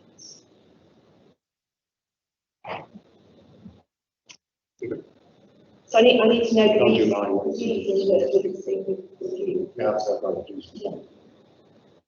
But surely Shropshire Council's policy, it's a Shropshire, it's not Shropshire, it's a national policy, and our housing team have expressed concern that as it's affordable housing, equally it doesn't have to come forward. Section 6 provides that it could be open market housing with only one affordable and an open space contribution. Any scheme for open market housing doesn't even have to consider the national space standards, and we don't have any local. Do we regard Shropshire Council's own statement that they recommend refusal on the basis of the space standard, not to be planning, a planning reason? But it is a planning reason, then surely we can use that to support our decision. Just to be clear, I know from the report that the affordable housing team were not recommending refusal as such, but they just expressed some concern regarding the space standard. But as you've heard from the planning officer, they wouldn't, that would be slightly different to the open market housing, which in fact is what is before you. It's going to become affordable housing throughout if it gets the grant funding. And we've heard also that Homes England only asked to achieve at least 85% of those space standards. Space standards are national indication of space standards. Now that's not part of your local plan or any of our adopted policies. So while that's material, it doesn't have the status of adopted policy in Shropshire.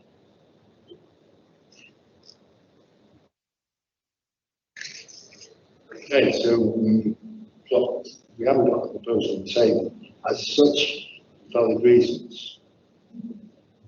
So I'll take advice to someone in there.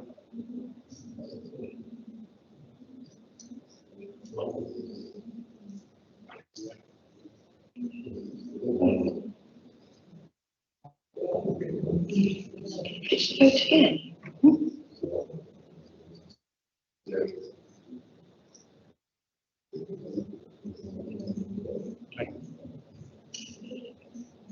Thank you, Nigel. Yeah, I think advice, I was going to propose deferral, but that would negate the point of the application, because I understand it, that in order to achieve the applicant's desire to have this achieve funding from Homes England, they have to have a decision by the 1st of October. So deferring off, I take that view, would presumably effectively be the same as refusal. Would that not be right? When you're talking about deferring, what extra information would you want to defer it for? Well, I don't want any more information myself. I'm just trying to find a way around the blocking period of a year. I'm going to propose from the chair again. We've had more debates after the proposal came forward. We've had more debates, so I'm going to propose it from the chair. We go with the officer's recommendation again, and somebody might have changed their mind through the discussion. Do I have a second for that? Cool. Nigel's first. Okay. Yes. Thank you, Chair. Before the Chair puts this proposal to the vote, I'd just like to remind members that you need to consider what the reasons that lead you to a conclusion. So start with thinking before you get to a conclusion, rather than starting with a conclusion and looking for something to justify it in planning terms. That's the nature of how you need to consider it. And I think Councillor Hunt sort of talked through the issues and concerns that he had and how he reflected upon them in terms of whether they would then lead him, what conclusion they would lead him to do. So it was actually a relatively good example of decision taking. I'm not suggesting the answer you come to, but the process and that you might wish to consider in how you think about this. Yes, Julie. Thank you. I'll tell you why I'm struggling. I'm struggling because I'm seeing a recommendation from officers, not planning officers, but from the affordable housing team, which finishes the sentence, we cannot support the space standards as proposed. And I'm struggling to work out why that is not a relevant planning reason for us to say that we can't support this application as it stands. Because I'm leaning on my friend here to advise me again. That's one consultation response that you have, councillors, but unlike any individual respondent to the consultation, you as the decision takers need to look at the whole application before you and all of the details and the benefits and the policies and consider the conclusion you will reach. If you as councillors feel that you're not happy with those space standards, you need to identify what is the problem with the issue that you have. What issue does that cause that makes this application so bad enough to refuse, that then that could be justified to defend that refusal as to why that application as a whole is not acceptable.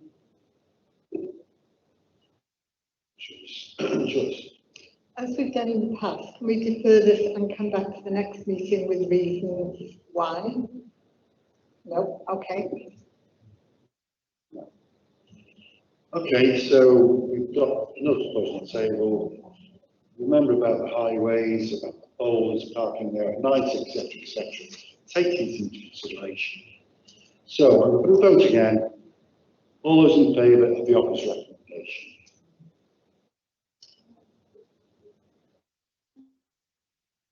Against?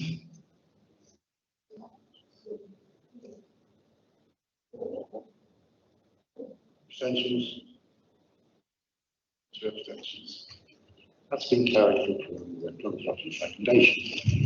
Thank you. Yes, small break to sort out.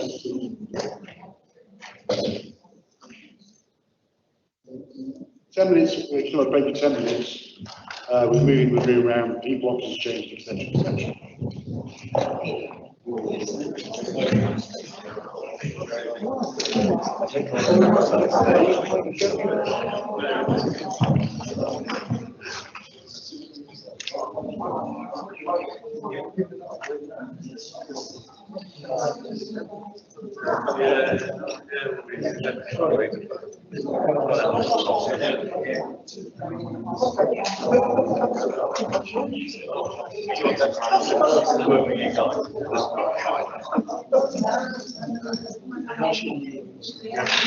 James, the policy was about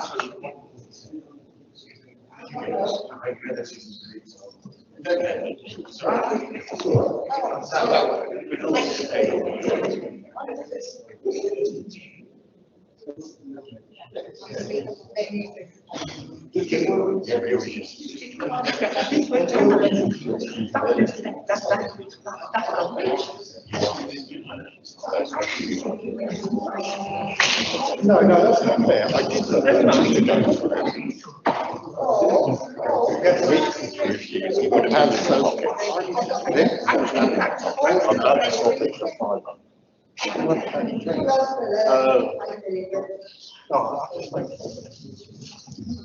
How do you get it? How do you work machine? I don't know. I don't know. If we get back to something else.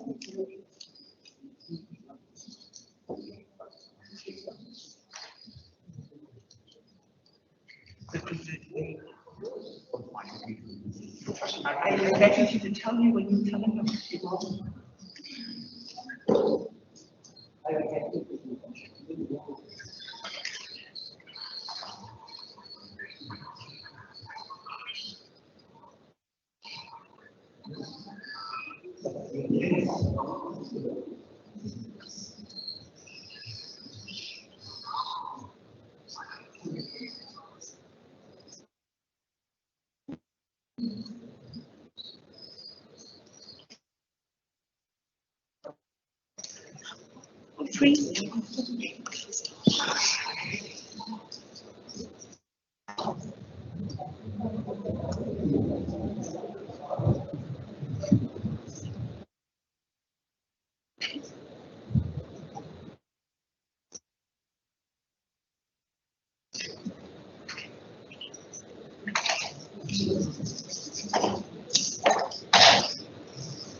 Well,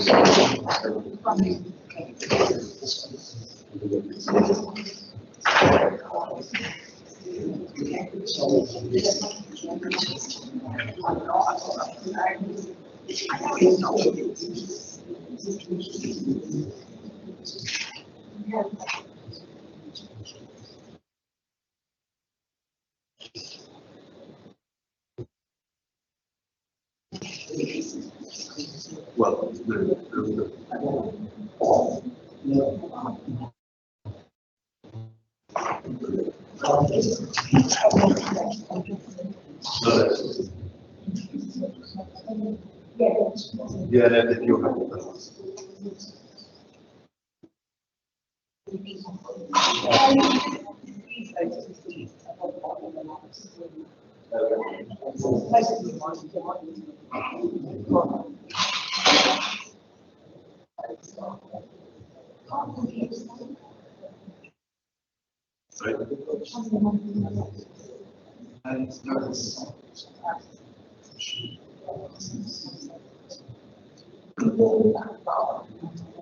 Just want to do is bring that.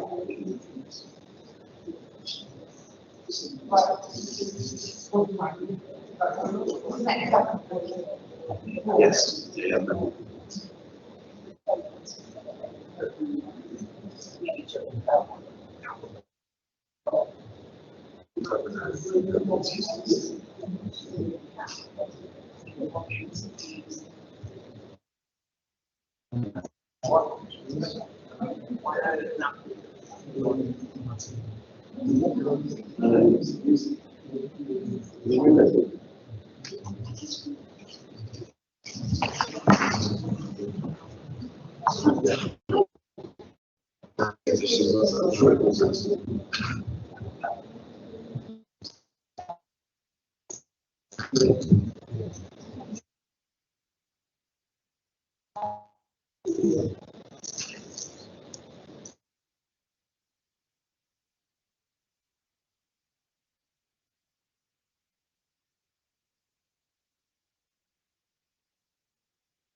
Right, moving on to item 7 for Hawthorns. And who is doing this one? This one, thank you, Philip. Thank you, Mr. Chairman. The application proposes extending an existing detached dwelling in order to create a pair of semi-detached dwellings and replacement of an existing block of garages with a double garage to serve the new dwelling and erection of a side extension onto the existing dwelling at 8 Hawthorns, Bellevue, Shrewsbury. There are no updates in this application. So first slide, please. Right. There's the application site is outlined in red, and it indicates a detached dwelling within the application site. Please note the site is in an area of predominantly semi-detached two-storey dwellings. Next slide, please.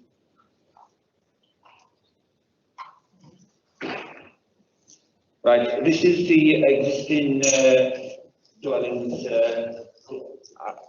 site plan, showing the existing dwelling as it stands now, with the garages to the block of garages to the right-hand side, sorry, and the existing dwellings single bay garage to its left-hand side, and alongside a pair of semi-detached dwellings on the left-hand side, and to the right, facing into the side, you'll notice a pair of semi-detached dwellings. And then in between the pair of semi-detached dwellings and the application site is a block of 4 garages. Next slide, please. This indicates the proposed block plan, indicating an extension onto the left-hand side of the existing dwelling, and the new build dwelling to be attached to the existing dwelling on the right-hand side, and on the site of the existing 4 garage, a pair of a double garage for the proposed new build dwelling. Next slide, please.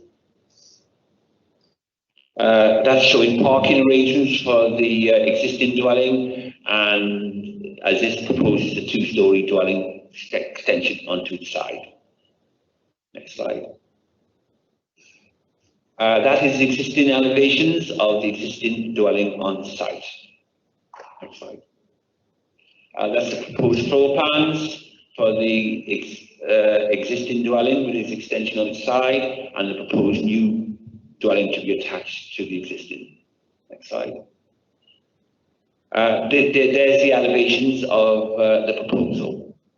So it's basically the proposed new build is mimicking the existing dwelling, although the existing dwelling is having a 2-storey extension put onto the side of it, and that mimics the house to the left-hand side adjoining it, which also has a 2-storey dwelling attached to its side. Next elevation, please. That's the proposed garage, which has been amended to a 1-storey and in-height double garage. Next slide.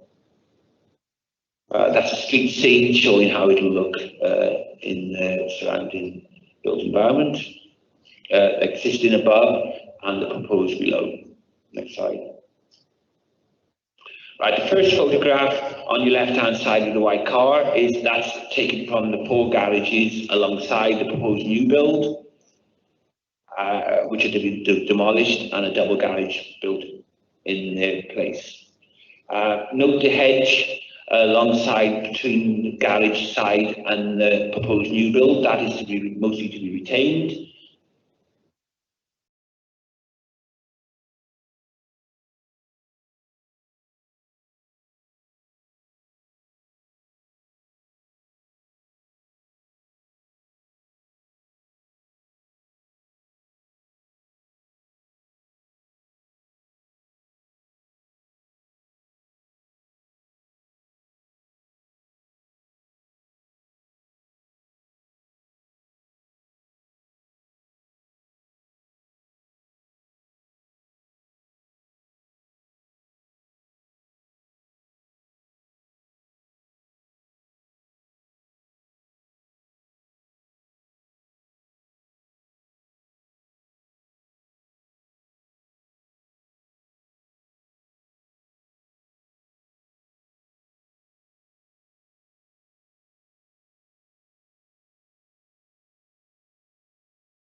design as a future consideration with regards to this additional land. Next slide, please. This actually, again, is an indicative plan indicating landscaping on site, because officers are of the opinion that landscaping here is essential because the site does jut out on 3 sides into open countryside.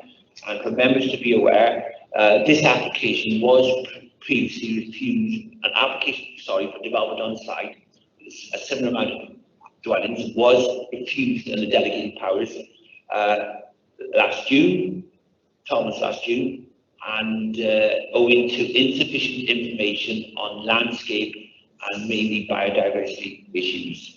Officers are now content with the additional information that has been submitted on this aspect in relation to this application. And now I have some photographs of the surrounding area.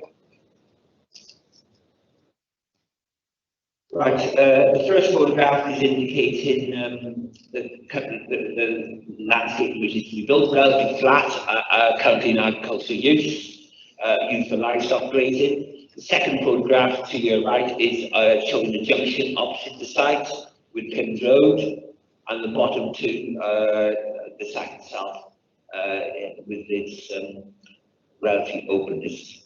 Next slide. Right, the top photograph shows the entrance to the school. There's a secondary school along this road. However, that school has a short drive to it of Pims Road. The next photograph shows the road past the site, which is a relatively, I wouldn't class it as a heavily used road. It's obviously not a major A-class road. And then the main photograph is showing the existing vegetation. There are 1 or 2 interesting veteran trees on site. The road past the site, cars parked outside the school, and then the final photograph again shows the road and the verge adjoining the road with the site. Application site, as I've already indicated, is mainly allocated for residential development in accordance with the local plan. And approximately 25 to 30% of the northern section, as I've indicated, is outside, classed open countryside, but like I've already indicated, the application has been advertised as a departure to the local plan because of this. As I've also indicated already, the WEMS Samdev policy S71A does allow additional land for community recreational use. So the council's landscape consultant considers the development will have an adverse impact on surrounding landscape, as I've already acknowledged, and the landscape consultant also acknowledges the site is mostly allocated for residential development. And also, so it is officer's opinion that any development on this site will require significant landscape mitigation and at the lower end density levels, owing to its countryside setting. The site is allocated for up to 100 dwellings. I haven't got a condition attached in Appendix 1, but members may, if they're mindful to support the application, consider that it may be necessary to condition that it is for 100 dwellings as per the guideline as set out in Samdev. Obviously, layout and landscaping are reserved for future consideration. In conclusion, with some officers consider the application finely balanced, the site is mainly allocated for residential development in accordance with the local plan. And this is a significant material consideration in favour of the application. With suitable landscape mitigation, on balance, the proposal considered acceptable. It is appreciated a number of objections to further public highway access and impacts on the surrounding highway. It is considered that any impacts can be addressed satisfactorily with the attachment of conditions as attached in Appendix 1. These are condition numbers 5 to 10 in the appendix. Flooding issues have also been raised by members of the public. However, the findings of the applicant's flood risk assessment are considered acceptable, and there are no objections raised on this matter by the council drainage specialists. In fact, I've gone back to them this morning to clarify, and they have responded indicating they remain of the opinion the response as originally submitted is adequately addresses concerns. The options exist to allow the drainage strategy to be implemented, and many surface water drainage details are yet to be provided, and further analysis of the design will be required, and the conditions as recommended in Appendix 1 will, in our drainage team's opinion, satisfactorily address any outstanding issues. Obviously, they are aware of local objections and observations, and these will be taken into consideration to ensure a robust design is implemented, and obviously may result in amendment of drainage layout, hence the conditions as attached. Ecology issues are also now considered acceptable, with the inclusion of conditions as outlined in Appendix 1 and a financial contribution towards Colmere Ramsar site as discussed in the report. Members are advised to note the 3 test matrix and protected species summary attached to the report. It is considered any reserve matters application will adequately address residential nudity and privacy issues and potential noise issues. This is a matter that was raised by the Council of Regulatory Services in response to the application. The recommendation is 1 approval, subject to conditions as outlined in Appendix 1 attached to the report, and any modification to these conditions as considered necessary by the Assistant Director, and the inclusion of an additional condition with regards to housing numbers if members feel that is appropriate, and the signing of a Section 106 agreement in order to ensure provision of affordable housing on site, open space provision and maintenance, and the financial contribution towards visitor management mitigation of Colmere Ramsar site. That concludes my presentation in this application, Mr. Chair. Thank you. Thank you, Philip. We have 4 speakers in this application. So the first one is Tony Moss. Would you like to come forward, please?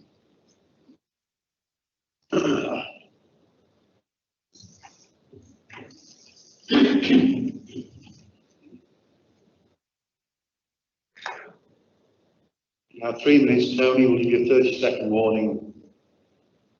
Yeah. Is that right? That's it. Oh, my name's Tony Moss. I was born in Wem. Now, 80 years ago, I spent all my childhood in school life in Wem. I ran my own business in Wem for over 50 years, and so I feel I have a right to ask the planning committee, why on earth do we need to even consider building another brick jungle of 100 houses on beautiful open countryside? There are other available sites within the town, for example, the land down New Street at Minton House and along the Whittish Road, and Bailey's Yard in High Street, which could be used eventually. All could be developed for affordable housing. During my life in Wales, I have watched the town decline from a thriving, friendly community to a sad, godforsaken hodgepodge of housing estates and streets that are no more than parking lots.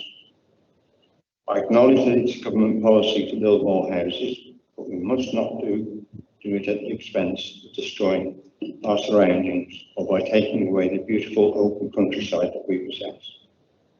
Nearby villages such as Lockington, Bills and Cockshire, to name just a few, the heart has been torn out of them and replaced with carbuncles of new housing estates. And this is what is happening to our town, to Wem. Many years ago, when I was at school in Wem, once a week we used Low Hill for part of our cross-country tours. And now every time I walk or cycle along that road, which I do quite frequently, I meet loads of people who are walking, running or cycling along there, just because it's such a pleasant and peaceful place to be. So please, before you do decide to consider that, please also consider many, many residents who live along Low Hill and Pimms Road, who can look out from their houses across the fields and enjoy their green and pleasant rural surroundings. I know it's true that you may own your home, but you don't own the view. But these local residents bought their property because they like their surroundings and location. So surely their feelings must be given priority. Lastly, have you planning committee stopped to really research into the problems that will result from the application. The drainage, we already have constant flooding on Ellesmere Road anyway. We have Adams School opposite the site, which generates enormous amounts of traffic twice a day, 5 times a week. We have a dangerous road junction where Low Hill Road feeds into Wentland Street. If 100 more houses are built, that will generate probably at least an extra 200 cars, morning and night commuting. I'd like to finish by saying that this planning application, I'm sure, is not for the benefit of the people of Wen. Unfortunately, I suspect it is already a foregone conclusion that it will be passed. But if you do give this application the green light, and many other Wemians, I and many other Wemians will be heartbroken that this is possible, that the stroke of the pen, another large chunk of our rural inheritance has gone in the name of greed and property. Thank you, Lars. Thank you very much. Thank you. Right. Next one's Councillor Jeff. So would you like to the floor, Jeff?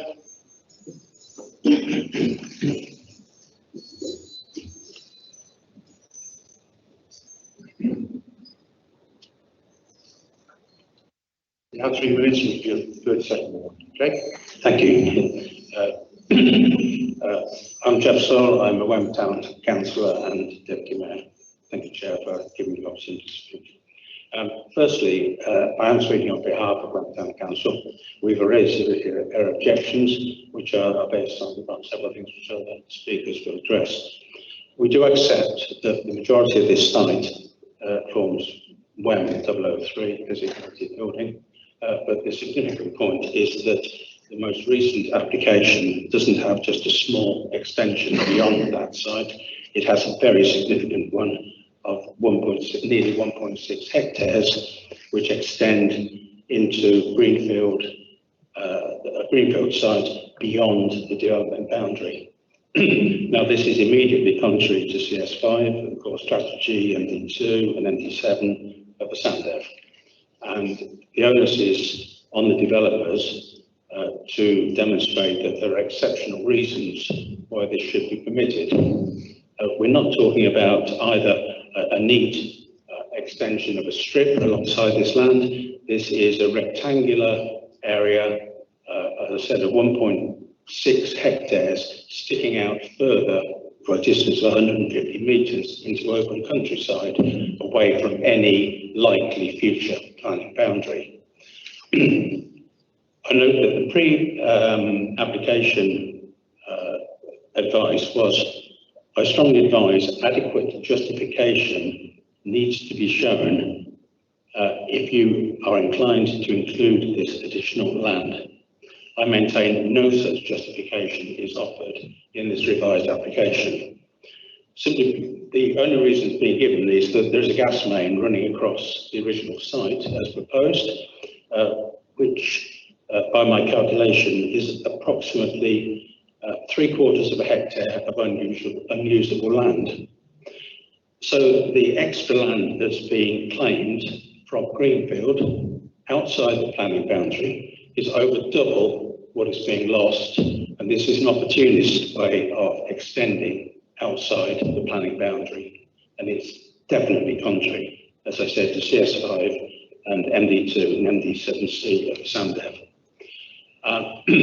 Also, I have to note that it's a 106 requirement that we're going to provide for community open space, and the amount of community open space on the standard calculation of 30 square metres per resident is going to be in excess of the area which is unusable because of the gas main. So it's totally spurious to say that they've lost housing land. That open space can sit over the gas main. There's absolutely no problem with that. And in fact, the latest plan shows that they intend to use that. I'm afraid time's up. I'm sorry, I didn't do a 30 seconds. Oh, it is 30 seconds actually. I do beg your pardon. Sorry about that. Okay. Do you want to finish your sentence? But yes, sentence there. Yeah. Sorry, so in conclusion, it was stated that S17 1A allows additional land for community facilities, but this is not community facilities, it's additional housing, and extending the sites. I therefore object.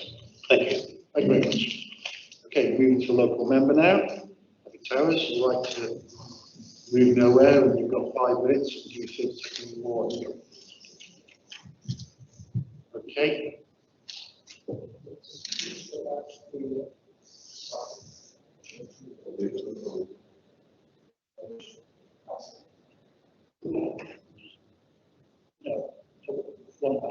I will refer to that possibly going through the presentation. That one to start with. Can I just point out 2 things? I'll walk over to it. No, you can't. Shout. You start at clock's on. This is the entrance site. The Adam School is here, and the road is here. This is a very controversial application that's been discussed at length by residents of Wem, large public meetings, well-attended town council meetings, the public gallery and so on, as well as by the Wem Town Council over many years. I want to point out that Wem is not NIMBYist. Indeed, it recognises the need for homes for its young people, and not at any price or without a lot of help from our infrastructure that is aging and struggling to cope, even failing at times. These weaknesses have been mentioned some of them by Councillor Soldier. This is the second revised application by this committee. The first earlier this year was turned down with good reason and cause. Developers now have a legal decision whilst making a second revised application and attempting to mitigate and address the concerns raised. What is clearly different here is they have a problem fitting in the 100 homes allocated to the site because of the gas main pipe, and I won't go on there because Councillor Sol has outlined those points. There's also a drainage issue referred to in this land. It regularly floods. Its soil is not very permeable, so water runs on. They have referenced this in the supporting appendices of the application. This water will cross over into the Adams School field where a large culvert and pipe was placed to enclose the stream when I was a pupil at the grammar school some years ago. Water will then flow down towards the road near Fothergill Way towards the back brook, and here their assessment stops. However, it will now attempt to enter a much smaller bore pipe and go under the road into the back brook. In heavy flooding, water will back up. The brook is the responsibility of Shropshire Council and hasn't been maintained for 15 or more years, and we understand. And it has trees growing in it that will indeed impede any water flowing towards the river road. Perhaps the chief concern for this outline planning request is the access to the site itself. It comes out in a very short section of road near Thomas Adams, near the narrow school entrance and Pimm's Road. That was built as part of Pimm's Road was built as a town relief road in the 1970s. It was never followed through on. This is entirely the wrong place in the busiest interchange section of the road.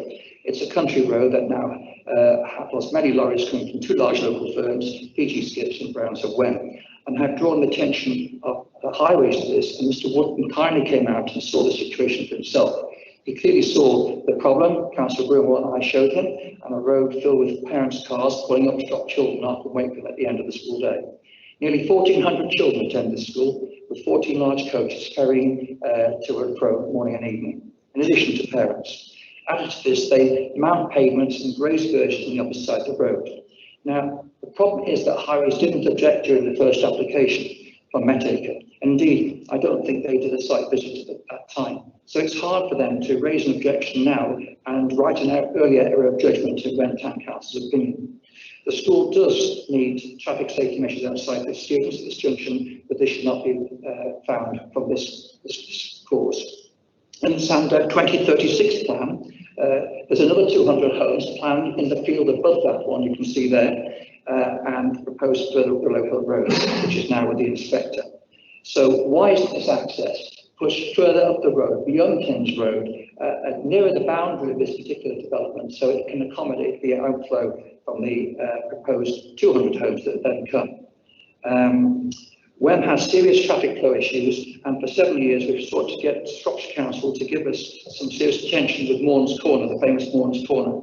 And in fact, we've got a meeting tomorrow, which I believe. But this is proposed one thing, a one-way system around Wem, and that would come up this road past the school. So that makes the traffic a bit more increased. I hope in the short time I've had the time to explain these very serious concerns. You'll see the people of Wem, the Town Council, Council Broomwell, myself and Shropshire Councils have had to put the drainage and highway problems before you, as well as planning outside the development boundary. And you'll see the need for a site visit at the very least. And so delay today's decision, or if you feel you have enough information already, to refuse the second application and help us achieve a better plan for this site, which all can agree is an allocated one in the 2026 plans. And of course, finally, thank you. Why should we, for mitigation measures for agricultural purposes, have this donation to the Colmere Ramsar site? Nothing to do with REM. We could do with our own agriculture helping in the town, not Colmere. Thank you.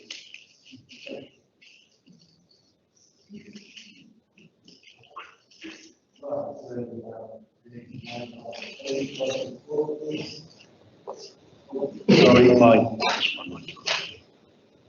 So we'll start telling you when you start to speak, and you have 30 seconds warning, okay? Thank you, Chair, councillors. Michael Davis, Planning Director at Savills, I'm the agent for the planning application. Councillors will be aware that Section 38(6) of the 2004 Act requires planning applications to be determined in accordance with the adopted development plan, unless there are material considerations which indicate otherwise. My client's planning application at Low Hill Road proposes the erection of up to 100 dwellings, which is in accordance with the adopted plan, WEM 003, which was adopted in 2015. The houses proposed will provide much needed homes, 10% of which will be affordable units set within areas of open space and extensive landscaping. No objections have been raised by statutory competencies. In relation to concerns raised by the local community, we note the highways issues, and that the application will deliver a mini roundabout, in addition to a raised table to address localised traffic conditions. Local accident data does not identify any existing safety issue, which is likely to be exacerbated by the proposed developments. We must remember that the NPPF seeks to only refuse applications where severe highway impacts are identified. In terms of the boundary, this was an issue that was not picked up in the adopted development plan and was raised by Adrian Cooper of this council at a later point, and he suggested that at the application stage that revision to the boundary could be made. In terms of the drainage, the Levy Local Flood Authority has concluded that the proposed drainage strategy issued with the flood risk assessment is acceptable, subject to final drainage details. These should be submitted for approval as part of the reserve matters. In terms of claims of lack of infrastructure, there is a community infrastructure levy payment in the region of £580,000, which is subject to final floor space being confirmed. Around £86,000 will go directly to the town council, and in terms of the 90% of the remainder, this can be spent locally by Shropshire Council in conjunction with the town council to meet local infrastructure needs. So in short, the benefits of this proposal include delivery of market housing, delivery of a site that's allocated for residential development, a policy compliant level of affordable housing, economic and social infrastructure benefits, and contributions, both in Section 106 terms and SIL, of over £600,000. In terms of the highway improvements, these will be made along Low Hill Road and will mitigate any concerns that have been raised locally. We welcome a positive resolution to this much needed planning application. Thank you. Thank you, Michael. Well done. Okay, all the speakers done. So Phil, would you like to come back on your points? Right, well, first of all, I'd like to make the site does actually adjoin Low Hill Road. It's on the junction with Pins Road. In fact, one of the photographs show that, photographs here show that very clearly. There it is, yes, where the roads are. So that when you come to that junction, you're looking into the site. I have asked the highways officer to be present here today to comment on highway matters. As I am aware, the local parish council and many members of the public do raise issues on highway issues. I was out on the site myself last Thursday looking at it, and I have to admit I am satisfied with the conditions as attached to Appendix 1 that will, in my opinion, will adequately address any highway issues. But I could defer now to Mark, and you can comment further on the public highway matters. Thank you, Mark. You can share. I just wonder if I could share.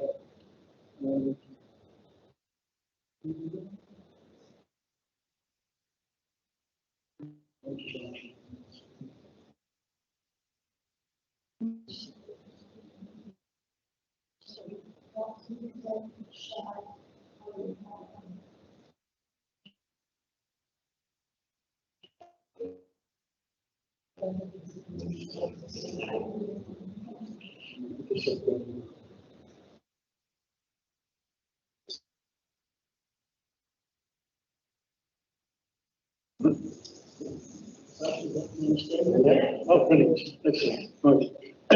It's just hopefully to help members of the committee to look at the access in terms of the context.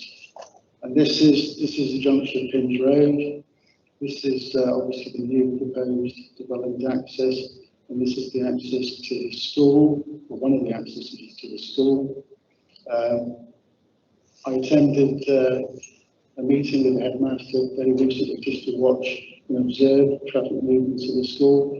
And the school access is used predominantly by staff entering the site here, and then coaches come out of this access point and turn right, go up here, turn right into Pins Road. There's a bit of an issue here with the way coaches and buses turn, because essentially there isn't enough room to make that right turn without actually encroaching onto the curb line at this particular point. And that is a highway safety pedestrian concern. Now, as part of this proposal, what we looked at is to develop effectively a school safety zone to all intents and purposes, but by virtue of introducing a raised table through this area, which would in all likely be done in a contrasting type surface, trying to reduce the 20-mile-an-hour zone, recognising that the school obviously, as is typical in many parts of the county, whether a school site, there's very few occasions where schools don't cause problems.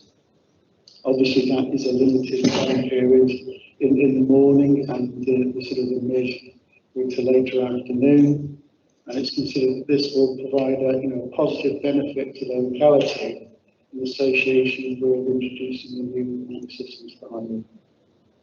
That's what I'm saying. Thank you, Mark. Okay.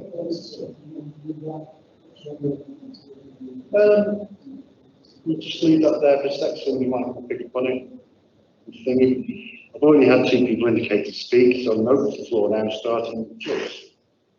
Thank you very much. I did write reams actually on this one. I know Gwen very well because I go there usually at least once a week, and I actually go down this road, so I think I'm speaking to someone with a bit of knowledge of the area.